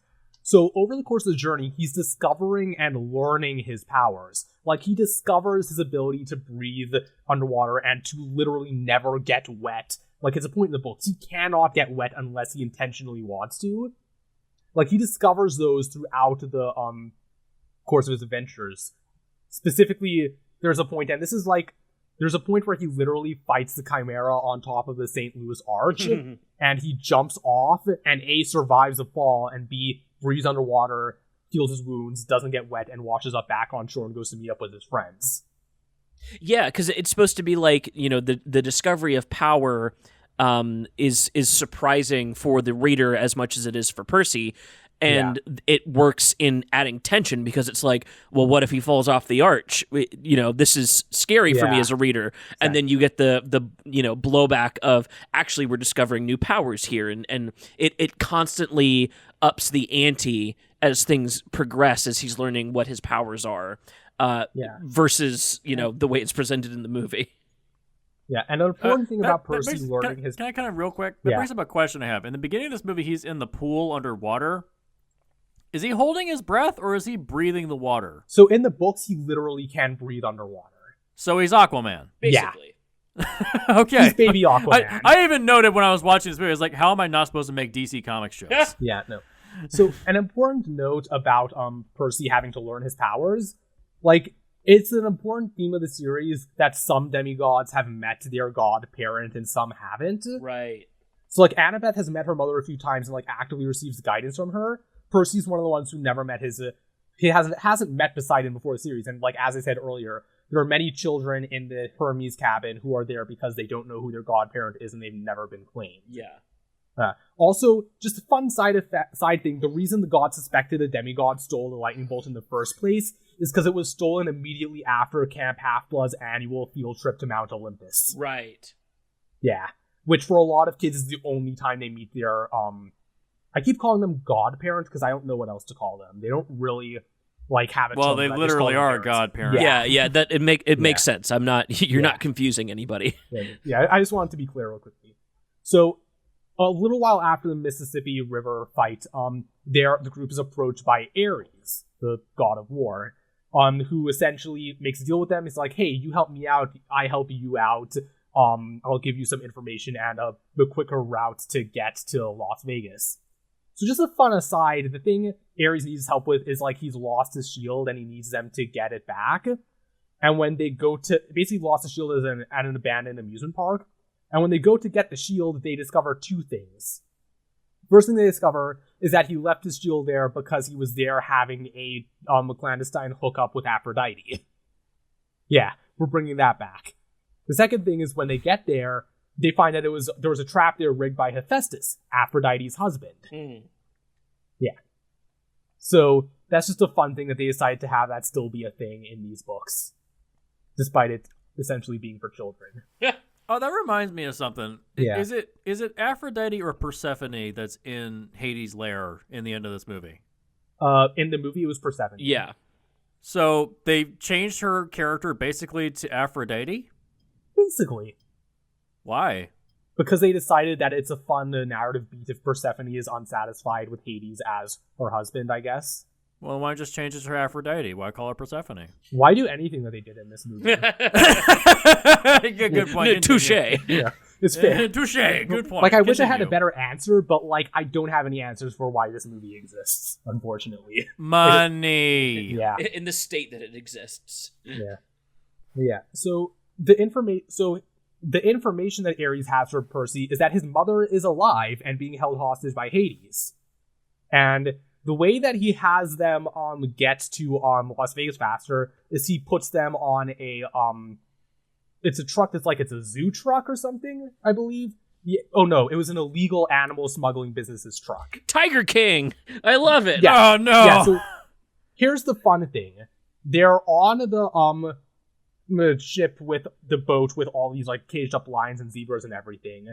And so when they get to Las Vegas, they release all of the animals as like their big like good act. Hey, we're kids, we care about animals moment. But also, this is where they find out that because in Greek mythology, Poseidon created horses, Percy can talk to horses and horse-like creatures because he's the son of Poseidon. Yep. He doesn't just have water powers. Okay. Yeah, so like as a result, they ride a zebra to Las Vegas because he gets the zebra to do them a favor. And in later books, it's even better because Percy befriends a Pegasus named Blackjack, who is basically his comic relief sidekick whenever he rides him. Yep. It's great. Yep. Yeah. But yeah, no. Diet Aquaman with some extras. Yeah. Diet Aquaman. Yeah, and when they get to Las Vegas, they have the whole Lotus Hotel and Casino scene play out. They lose 5 days, and they're on the rush to get there. And then a nymph sent by Poseidon gives Percy the 3 pearls that they'll need to get out of the underworld at this point. Yeah. And I'm glossing over some minor stuff that happens, but eventually they So in the movie, they say the entrance to the underworld is literally the Hollywood sign because I guess subtext is dead. I know writers that use subtext, and all of them are cowards. How does Yeah. this come up every podcast now? Because it's an people evergreen in Hollywood statement. can't write anything with subtext anymore. Yeah. In the book, they get the entrance to the underground that is so like the entrance to Olympus is at the top of the Empire State Building, right? The entrance to the underworld is in a cover building called DOA Recording Studios. As in Dead on Arrival Recording Studios. I get it. Yeah, no, you thought I was going to say, oh, they actually did something clever in the book. Nope, there's still no subtlety. There's actually less subtlety. I mean, it is for kids, so It is a kid's book. Yeah. That's the thing Yeah. is like if it's for kids, I'm okay. It's not meant to be that Yeah, no. complicated. It's it's for a very particular. It's when it's like over and over and over again, and it's incredibly dumb. Like I don't know, hell is under the Hollywood sign. Like I'm just saying, like, if you wanted to do product placement, Death Row Records is a real thing, guys. it's true. yeah, I'm just saying. Well, that would also be a negative thing towards their brands. Like, oh, you think hell is where this is? Really? Yeah. I mean, I granted, mean- there's somebody that's in the next room that's just like, yeah, it is. Yeah, sure. Yeah. It's like, listen, I can't let you say it, okay? You can think it, but you can't say Yeah. it. Yeah. So they get to the underworld. They bribe Charon or Charon, however you say his name, the boatman on the river. Styx. Charon. Yeah. Yeah. Another point of order. When I read these books as a 10-year-old, I didn't know how to pronounce most of the names. Yeah. Yeah, it's fine. Yeah. Whatever. Yeah. I've heard it pronounced Sharon. I've heard it pronounced Sharon. I've heard it pronounced Charon. Yeah. He's the boatman. He's the the riverman. Yep. That's all it is. Yeah, they bribe the riverman, and so when they get to the underworld, the entrance to the underworld is basically a super backed up TSA checkpoint. Yeah. I'm not even joking. That's what they're making fun of. Like, when they get there. And so they get in, literally, they do the thing where they have to play fetch with Cerberus to distract him so they can get in. Love it. Okay. Love it. Because, I mean, why not? Oh yeah, another thing. The reason that works is because Annabeth in the books has a invisibility cap. Like, to be clear, not an invisibility cloak. She has a Yankees cap that's a gift from her mother that turns her invisible. So she uses that to, like, throw the ball and distract Cerberus. Okay. Yeah. And so when they're skirting around the pit Tartarus, which in the underworld is literally like a bottomless pit where the worst people are down there. And so when they put there, Grover, who's wearing the flying shoes Percy got. Okay, so backing up a little bit, Percy receives flying shoes as a gift from Luke, but because they have the ideas like, maybe, you know, if my enemy right now is the god of the sky, maybe I shouldn't wear flying shoes. So he gives them to Grover as a gift because he realizes, oh, Grover's the only one of us who doesn't have like a personalized magic weapon because Percy already has Riptide, his sword that he hides by it turning into a pen. So he gives it to Grover. It's a really nice moment between him and Grover where he's like literally giving up a cool magic item to him because he cares about him. And so when is his name actually Grover in the book? Yeah. Yes. Yep. I'm sorry. We watched the Muppet movie not too long ago. No, that's so. fair. Yeah. Yeah. So they've given the shoes. So like when they're passing by Tartarus, suddenly the shoes animate and starts trying to pull him into Tartarus, but he manages to slip free. So they realize the shoes were a trap, but they don't realize the full significance of that until later. Yeah. Yeah. So they get to Hades. They have the conference. So here's another point of order. Persephone isn't even there in the book because here's the thing. The story takes place during summer, which means Persephone isn't in the underworld. Right. Yeah. Right. Yeah. Yeah. Like I said, why didn't they change it? Yeah.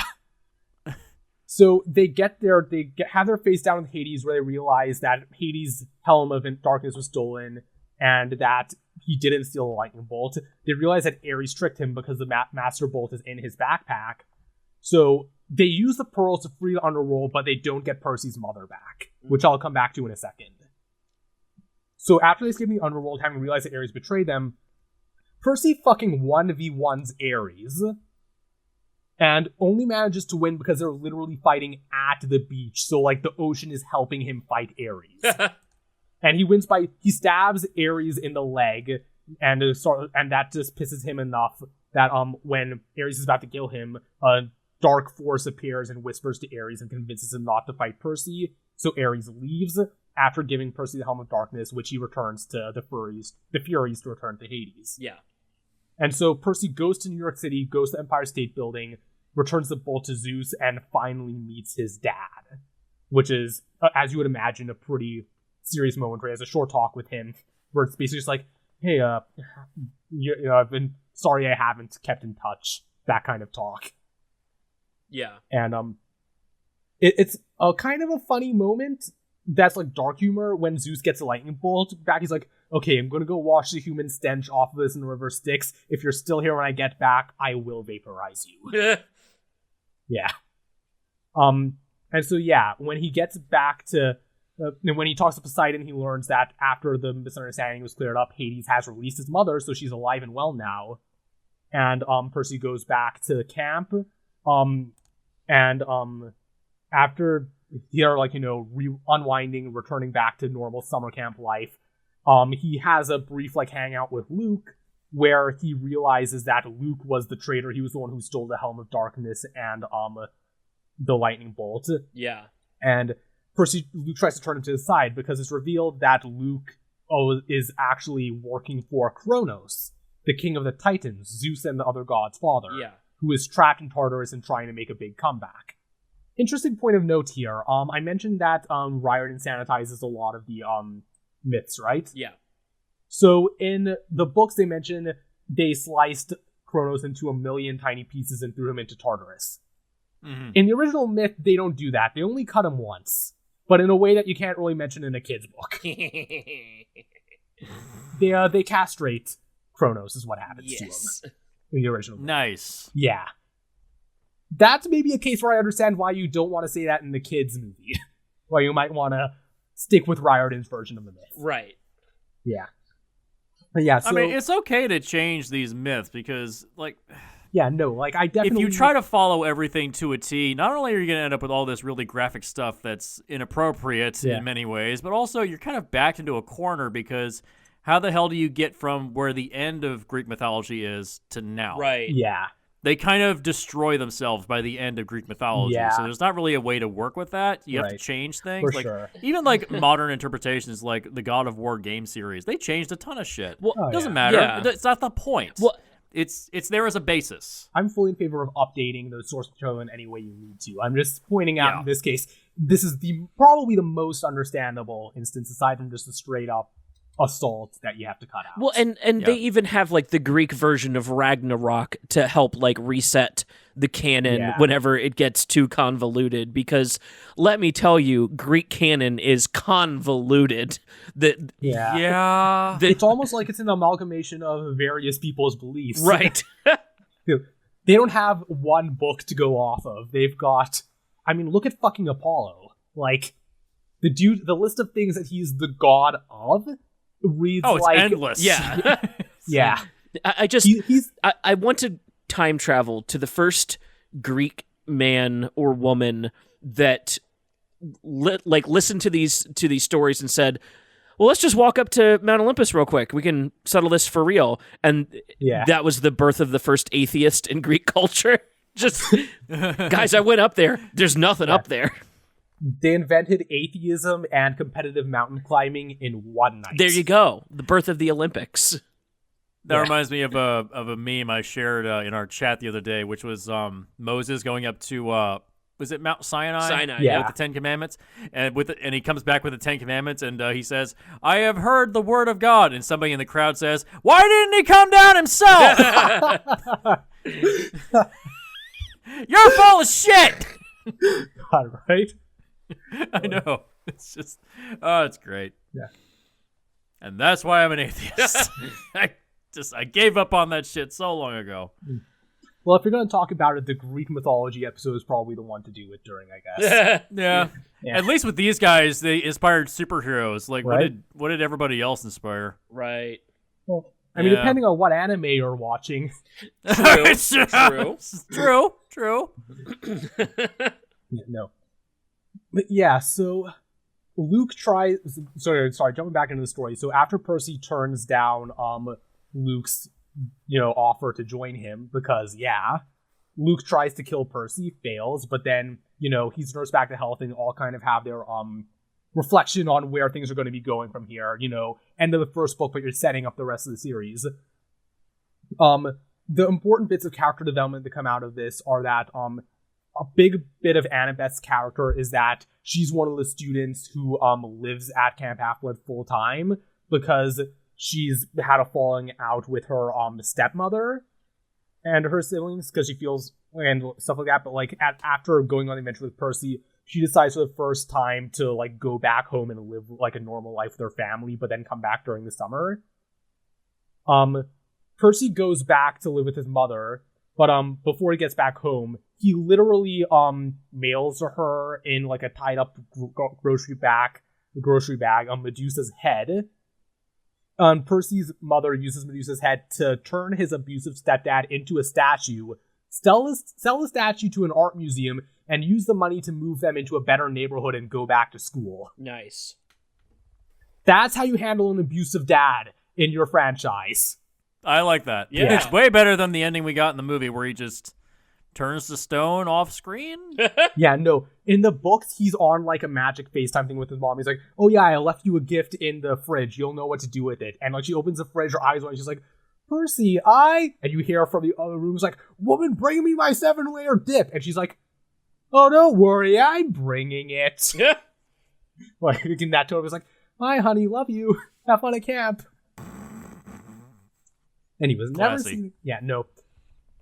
Yeah, so going back to the prophecy real quick. So, the prophecy. So the prophecy Percy gets at the beginning of his quest. I'm going to read it out right here and then break down how clever Riordan is with the way he did it. So it goes like this: "You shall go west and face the god who has turned. You shall find what was stolen and see it safely returned. You shall be betrayed by one who calls you a friend, and you shall fail to save what matters most in the end." So initially they think, okay, we have to go west and face Hades because we think he stole the lightning bolt. And, find it what was stolen, see it safely returned. That sounds good. Being betrayed, that sounds bad. Fail to save what matters most, not encouraging. Let's go. Right. So yeah. So they travel west and they meet Ares. That's the god who has turned. Right. They find the lightning bolt and the helm of darkness, see them safely returned. Skipping forward one line, you fail to save what matters most in the end. Percy doesn't save his mother in the book. She's returned safely after he returns the lightning bolt, but he doesn't rescue her. Yeah. Yeah. And then again, the last line to come true is you shall be betrayed by one who calls you a friend. He's betrayed by Luke when he goes back to camp. Right. Yeah. So yeah, I love the way Greek mythology and like stories like this, they play with the prophecy. And something you talked about earlier that I want to bring back, Seth, is with the whole Chosen One thing, how he tries to subvert that. I actually mentioned this during our Naruto episode of Busted Lines. Yeah. So one thing about the prophecy, it doesn't specify which god is going to be a son of who, has to make the dramatic choice. Also, side note, the whole thing is the choice is going to happen on the demigod's 16th birthday. So there's also like a time limit there. Yeah. Where they know. So over the course of the next few books, they introduce a child of Zeus and a child of Hades. So at a certain point in the series, there are 3 potential candidates for who could be the chosen one, including Percy. And yeah, so that's one thing I like about it, is that even though you kind of get the feeling like, okay, it's the Percy Jackson series is probably going to be Percy, but there's always that feeling of doubt that even Percy has, which is like, is it going to be me or is it going to be someone else? And I don't even know what the choice they're asking me to make is. Right. Yeah. I've always loved that subversion, even as far back as like Empire Strikes Back. The whole there is another, the idea that like the chosen one is such a like monomyth that it's not. Yeah. It's never perfectly applicable. And then even Dune goes as far as to subvert that entirely, where it's like, whatever you thought was happening, that ain't what happening. Yeah. He will lead us to salvation. Doesn't he kill like 3 billion people? Whoops. Don't worry about it.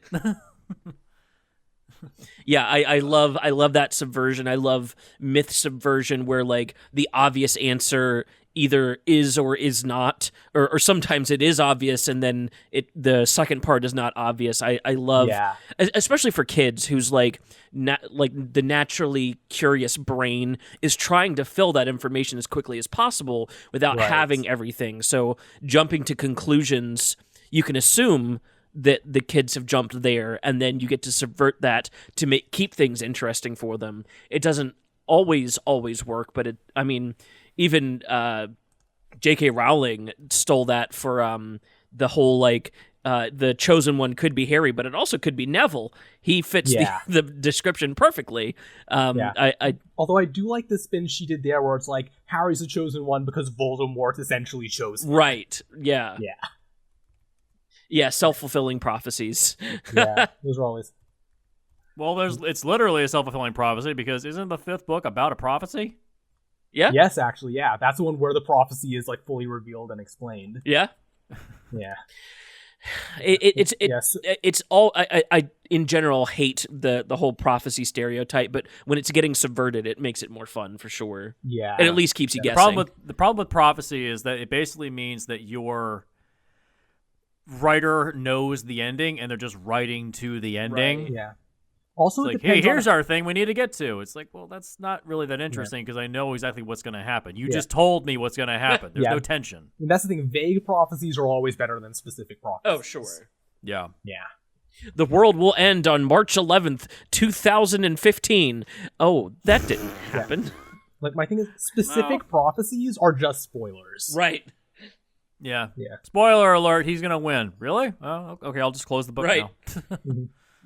Yeah, which is one good thing that Percy Jackson does with, like I said, the whole, like, main prophecy about the big three and their kids, you don't actually read that prophecy. The main characters don't know what that prophecy actually says until like the first few chapters of the 5th book. Yeah. Or the end of the 4th book, one of those. But yeah, they don't find out until like very close to it becoming relevant. And at that point, you have so much information to run with that you're like stringing out conspiracy theories instead of trying to automatically fill it. I like that for sure. Yeah. So the summation is we're following the book more closely for the nuance that's within it, and we're presenting this as baby's first John Wick. Essentially, yes. I love it. I like that.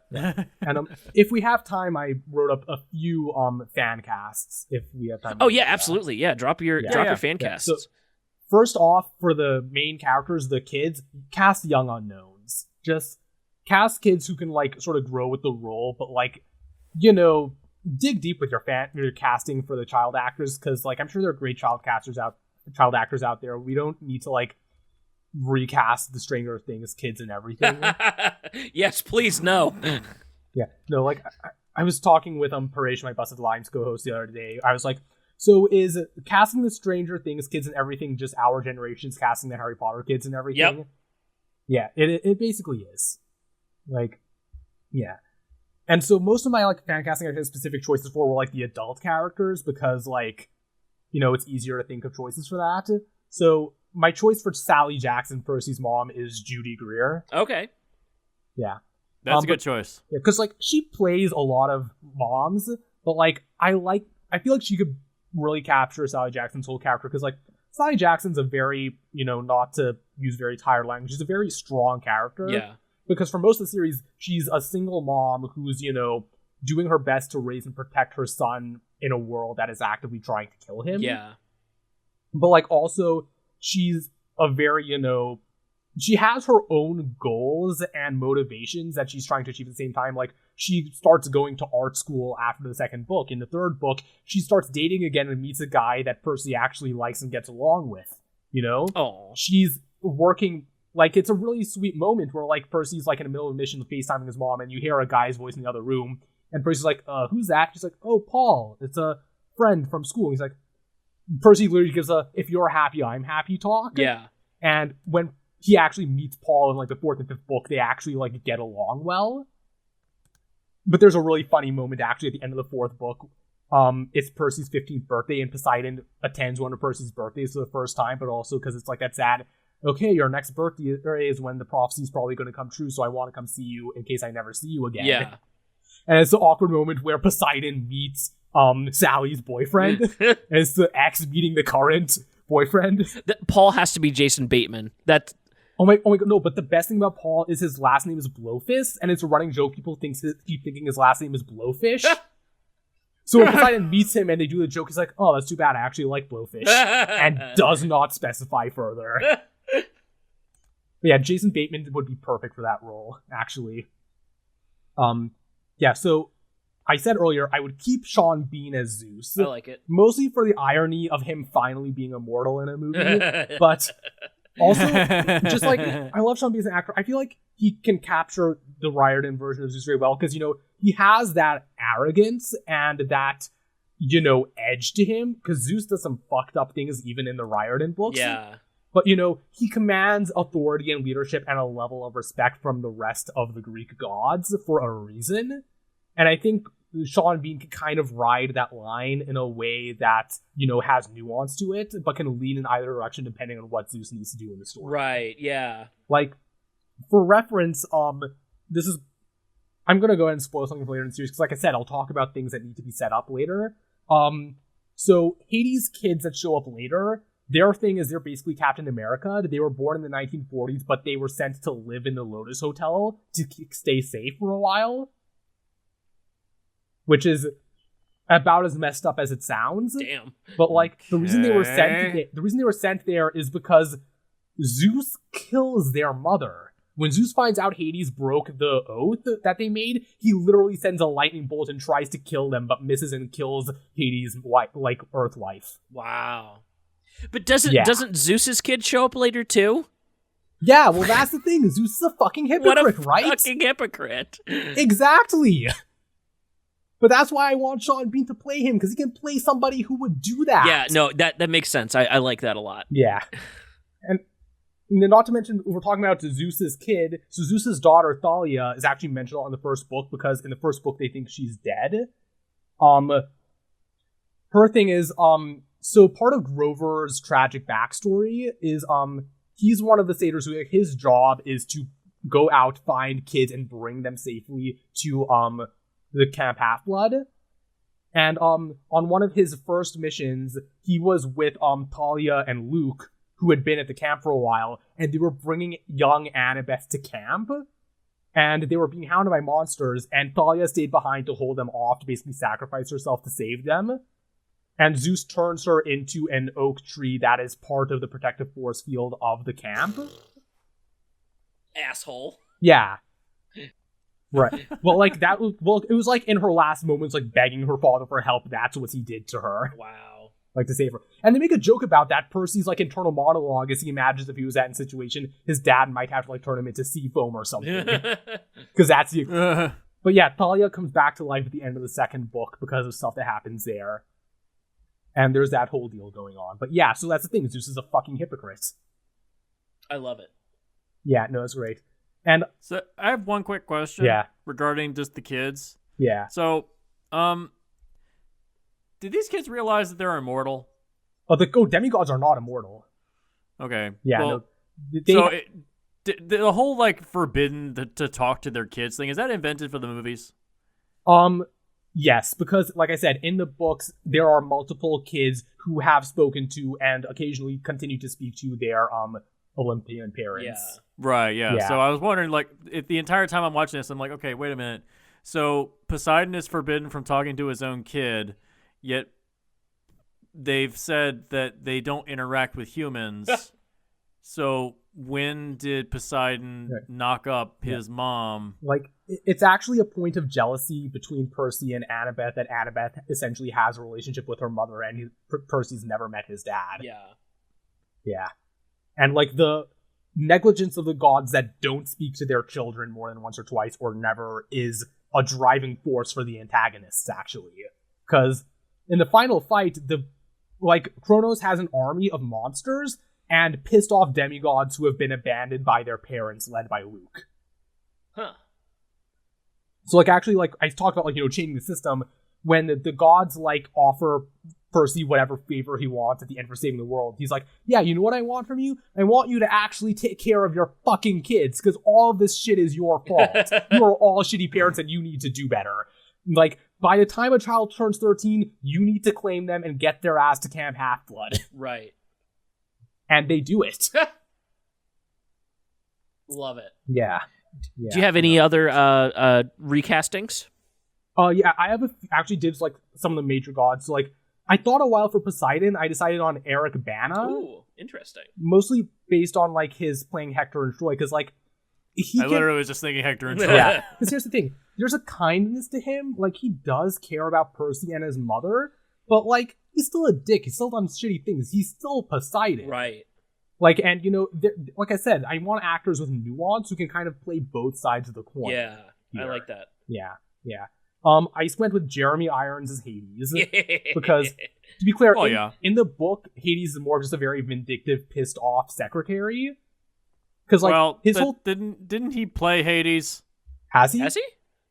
He played Scar in who was the animated James Hades? Woods. I don't actually know. James Woods. Oh, okay, yeah, okay.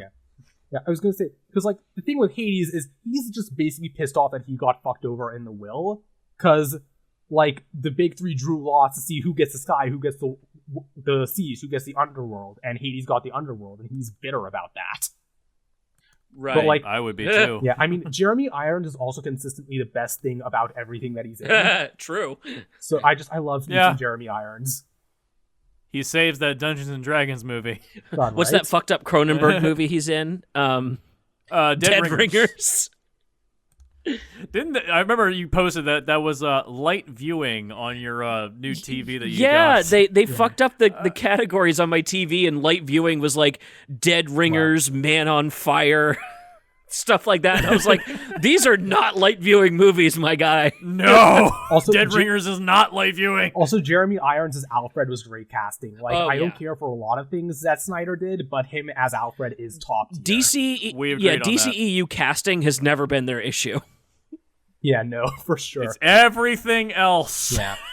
Yeah. So other casting, Lucy Lawless as Athena. Do I even need to explain that Nope. one?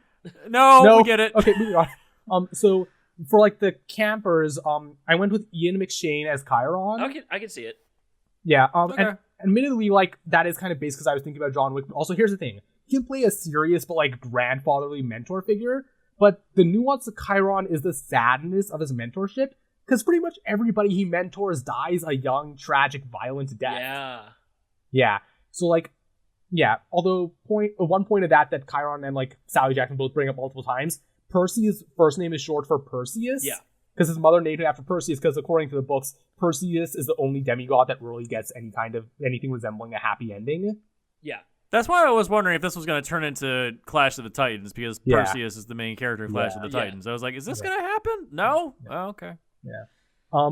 So I went with Nick Offerman as Mr. D / Dionysus. Yes. Yeah. Yeah. With Nick Offerman as a party god on probation is literally the funniest thing I can think of. Yes. And I mean, also, what's his character from Parks and Rec? Oh, yeah, Ron Swanson. Ron Swanson. Well, here's Ron the thing. Swanson. Yeah, Part of the I joke totally is- see it. Is Mr. D does the same thing Ron Swanson does, where he intentionally calls the campers by the wrong name to disguise the fact that he cares about them. He calls Percy Jackson Peter Johnson every time he speaks to him until literally the last book. He calls him Percy Jackson once, and when Percy calls him out on it, he just says, "I didn't know such thing, Peter Johnson. Go back to saving the world." And the conversation ends there. I love it. Yeah. Perfect. Well, Yeah. that's kind of a thing. That's a simple trick in writing is But you like if it's like pilots that are serving in like some squadron, they're Yeah. like, hey, you guy, yeah, come on over here, jump in the cockpit. And they never remember the guy's name, but until like the very end of the story, then they all know his Yeah. name. yeah. Like it's a simple trick to be like, yeah, you're part of the team now. Right. Yeah. Yeah. These two things are kind of minor, more or less. For Medusa, I didn't have a specific in mind, but like I would like them to cast a brown or a black actress as Medusa. Because in Yes, the book, this is a very Riordan white actually- movie. This is a Riordan very white actually movie. specifically mentions that Medusa has brown skin in the books, which would be geographically accurate. Right. If this is the Medusa from Greek mythology. Yeah, this is like supposed to be Greek mythology. These people should be Greek. Why is everybody like white as fuck? Yeah. If And like I said, that's something Riordan got better about in the sequels, and one thing that I would want to do better with this series is like have more diverse casting. yeah, if you want to keep it John Wick, have Medusa be Halle Berry. Oh, I would turn to Oh stone my for her. God. There you go. Oh my God, that is genius. And the great Uma thing of- Thurman's fun, but Halle Berry, redeeming herself from Catwoman. There you go. for Kronos, the thing is, Kronos is literally just a disembodied voice. James Earl Jones, Ooh. come on, James Earl Ooh, Jones there you as go. the disembodied personification of evil. That's kind of a cheap trick. But I That's mean, cheap. well, also because again, this is kind of like a stunt casting me, because near the end of this, at the end of the fourth book, Kronos' way of partially coming back is he possesses Luke. Ah! So imagine James Earl Jones' voice coming out of the body of a skinny white boy as your main antagonist. Wasn't that the entire plot of Star Wars? Or am I mistaken here? Exactly. You get it. You ever seen Children of the Corn? That I actually happens in haven't. there too. Yeah. Yeah. So that's all of the casting ideas I had in mind. So that's the casting ideas I had. Beyond that, let Camp Half-Blood be diverse. Like, there's no reason for the Greek gods to only fuck white people. Right. Seriously. I was going to say that, like, I'd like for Grover to be, again, closer to his book personality, but I don't think it was wrong of them to cast him as a black actor in the movie. I just think the problem is that they turned him into a comic relief side character instead of the emotional core of the group like he is in the books. Yeah. Yeah. Speaking of Tropic Thunder, Brandon Jackson. God. No, I like it. Overall, that is fantastic casting. It definitely works for what I think we're shooting for. I also like the switch, and maybe Disney Plus is going to do this, the Monster of the Week format. If you're going to do it as a series, I can totally see that working. Yeah. Yeah. I mean, there's 5 books, 5 seasons is usually what a show like this would run Yeah. at. So yeah, that makes sense. Yeah. I like it. And I Yeah. Yeah, and I feel like if you stick to more or less one book is one season, you can like adapt. You don't have to cut a whole lot out for that. Right, and like a season doesn't have to be 25 episodes either. You could easily do like 6 hour-long episodes, or 6 to 8 hour-long episodes would like nail it for this. I think. Don't do the Netflix thing and stretch 13 episodes an hour long each into something. Oh god, that's how you end up with the second half of the first season of Luke Cage. Right. Or you mean just the entirety of Luke Cage? Disney Plus is doing something right. You could cut each season into like 2-hour movies and you're done. Yeah, same with fucking Daredevil, right? Yeah, season 3 is like 2 hours of good content out of 13. No, yeah, the one-er episodes are like the only episodes that I would not touch at all. Yeah. It's funny, like, Daredevil Season 1 basically was batting 100 with those episodes, but, like, that was unfortunately the exception, I feel. Well, they shot their load on the first season, and they didn't know what else to do. Well, they got the Punisher in first half of Season 2, and then they completely fucked it up when they brought in Elektra. Second half was hard to watch. It's a shame. I loved like Elektra's actress in that, but here's the thing. Like, I feel like that should have been 2 separate seasons. Like, doing the pivot from Punisher to Magic Hand shit just was too much of a tonal shift. Yeah, it really should have. I don't know why they did that. Like, the Punisher is like the crux of that entire first half, and it's more interesting. I mean, but also John Bernthal is fucking amazing as a Punisher, so I mean, like, he carried that shit. Yeah, well, Punisher is basically completely on ice for a while at this point. They even canceled some upcoming books. Yeah. Because of what happened on January 6th. They're like, nope, we're canceling everything. Frank Castle is gone from the universe for the moment. I mean, the comeback has to be Frank Castle versus the Thin Blue Line. That's how you reintroduce him. Just yeah, like I mean, that would it be safe to say that would be our generation Superman Destroys the Klan? Probably. Or close enough. Yeah. I mean, people think that the skull is ignorant. People think that the skull is supposed to say the Thin Blue Line or USA. No, that skull basically says fuck pigs. Yeah. No, like there are moments in the comics where Punisher gets pissed off at cops who have the Punisher logo on their car.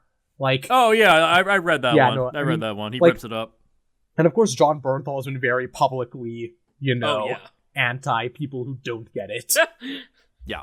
Good for him. Yeah. The people.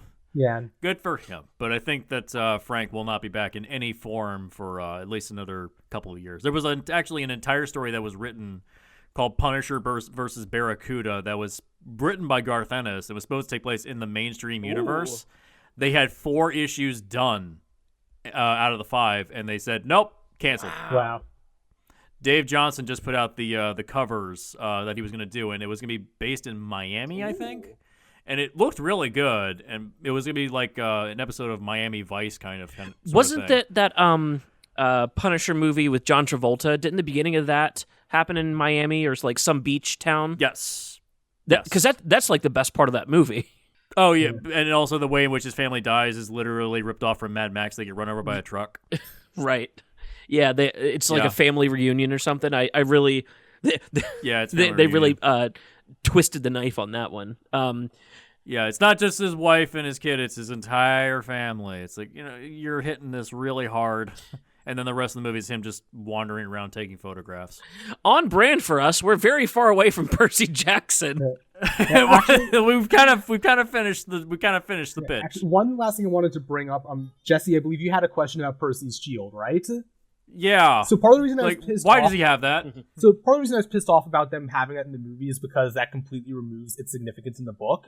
So in book 2, Percy meets a Cyclops named Tyson who comes to the camp. So because all Cyclopses are children of Poseidon, this means this Cyclops is Percy's little brother. And he blacksmiths the retracting shield for Percy as a gift at the end of the book, and it's engraved with like, the ancient Greek style of like storytelling with like the images on like pottery and stuff. like the images of the events of the second book, like the adventure they went on together. And so like it has sentimental value to Percy in addition to just being a cool shield. And they basically just like threw that into the first movie because they needed, I guess, to sell shield action figures. Well, damn, I feel robbed. Or Yeah, or it's meant to look like Perseus from Clash of the Titans. basically. When he's got that sword and that shield, he looks like Perseus from Clash of the Titans. That's it. I mean, Tyson personality-wise is basically Lenny from Mice and Men. So, like, that's the sibling dynamic that he has with Percy. That's why that shield is so special. Right. Yeah. Okay. Yeah. Well, I think we're drawing to a close here. Seems like it, yeah. Blackbelt, thank you so much for enlightening us with why the book is so much better than the movie we got. Always a pleasure to do that. Thank you for having me. Absolutely. The pitch is just follow the book. Follow the book and just make follow it the John book. Wick for kids. I love it. Yeah. And, you know, if you're listening to this and you haven't read Percy Jackson, you know, give it a try. Like, it's kids' books, but it's good kids' books. Like, I would recommend it to anybody who, you know, needs to scratch that Greek mythology itch after playing Hades. Oh yeah, they're like 6 to 8 hour reads, or I think there's audiobooks of them as well that you can. There are audiobooks. Yeah, so yeah. Easy reading, breezy reading. Yeah. Blackbelt, anything you want to plug here at the end? I mentioned at the top that you're from the Busted Limes podcast. Yeah. I'm from the Busted Limes podcast. You can follow us on Twitter at Busted Limes. You can follow me on Twitter at Blackbelt1998.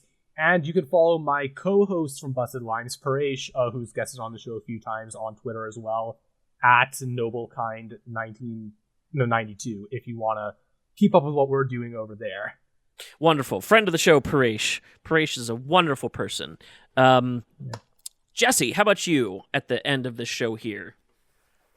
I have 2 separate podcasts. We have That Weird Ass Game, where we discuss weird, unusual games. That's going to come back pretty soon. And we also have Split the Difference, where we compare original films and their remakes. Tomorrow, we're talking about Old Boy, and Paresh will be joining us tomorrow because he really wants to talk about It's that a Busted one. Limes weekend. Yeah. The best kind of weekend. And if you want to get in touch with me, just find me on Twitter at HardcoreBshot. And I have been your host and fearless leader. I'm stealing that one from Aaron just because I love the Rocky and Bullwinkle reference. Hello, fearless leader. I've been your pitchmaster general for the Film Rescue Show. Thank you for listening, and good night.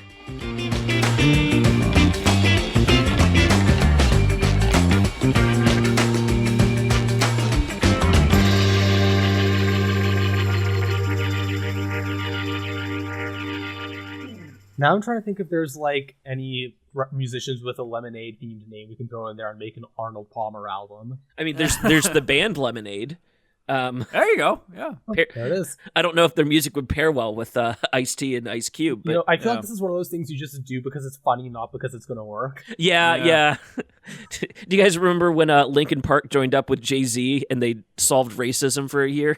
Oh, Yes, Christ. Not only do I remember that, but I think like their remix of one of the fucking songs on that Dirt Off thing Your they- Shoulders. That was the killer track from that album. Yeah, like one of their songs from that got used recently in like a freaking COD or Battlefield trailer, and I was like, what the fuck? Oh, They like pull their Yeah. editor out of the fucking ice like Captain America style and just put him in front of the computer? Like, why is this what you went with?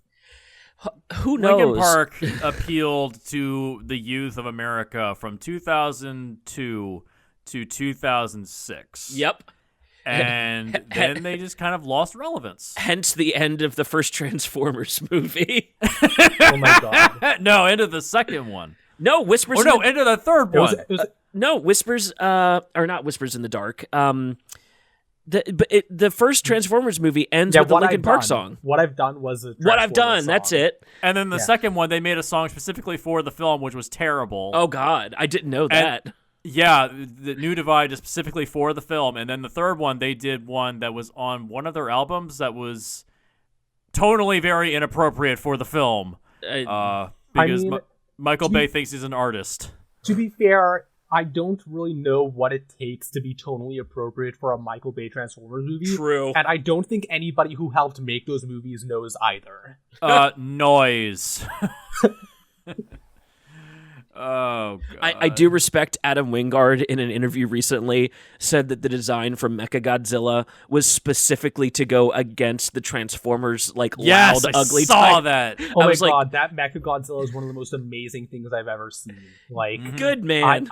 I was That movie is dumb as fuck, but it's fucking great.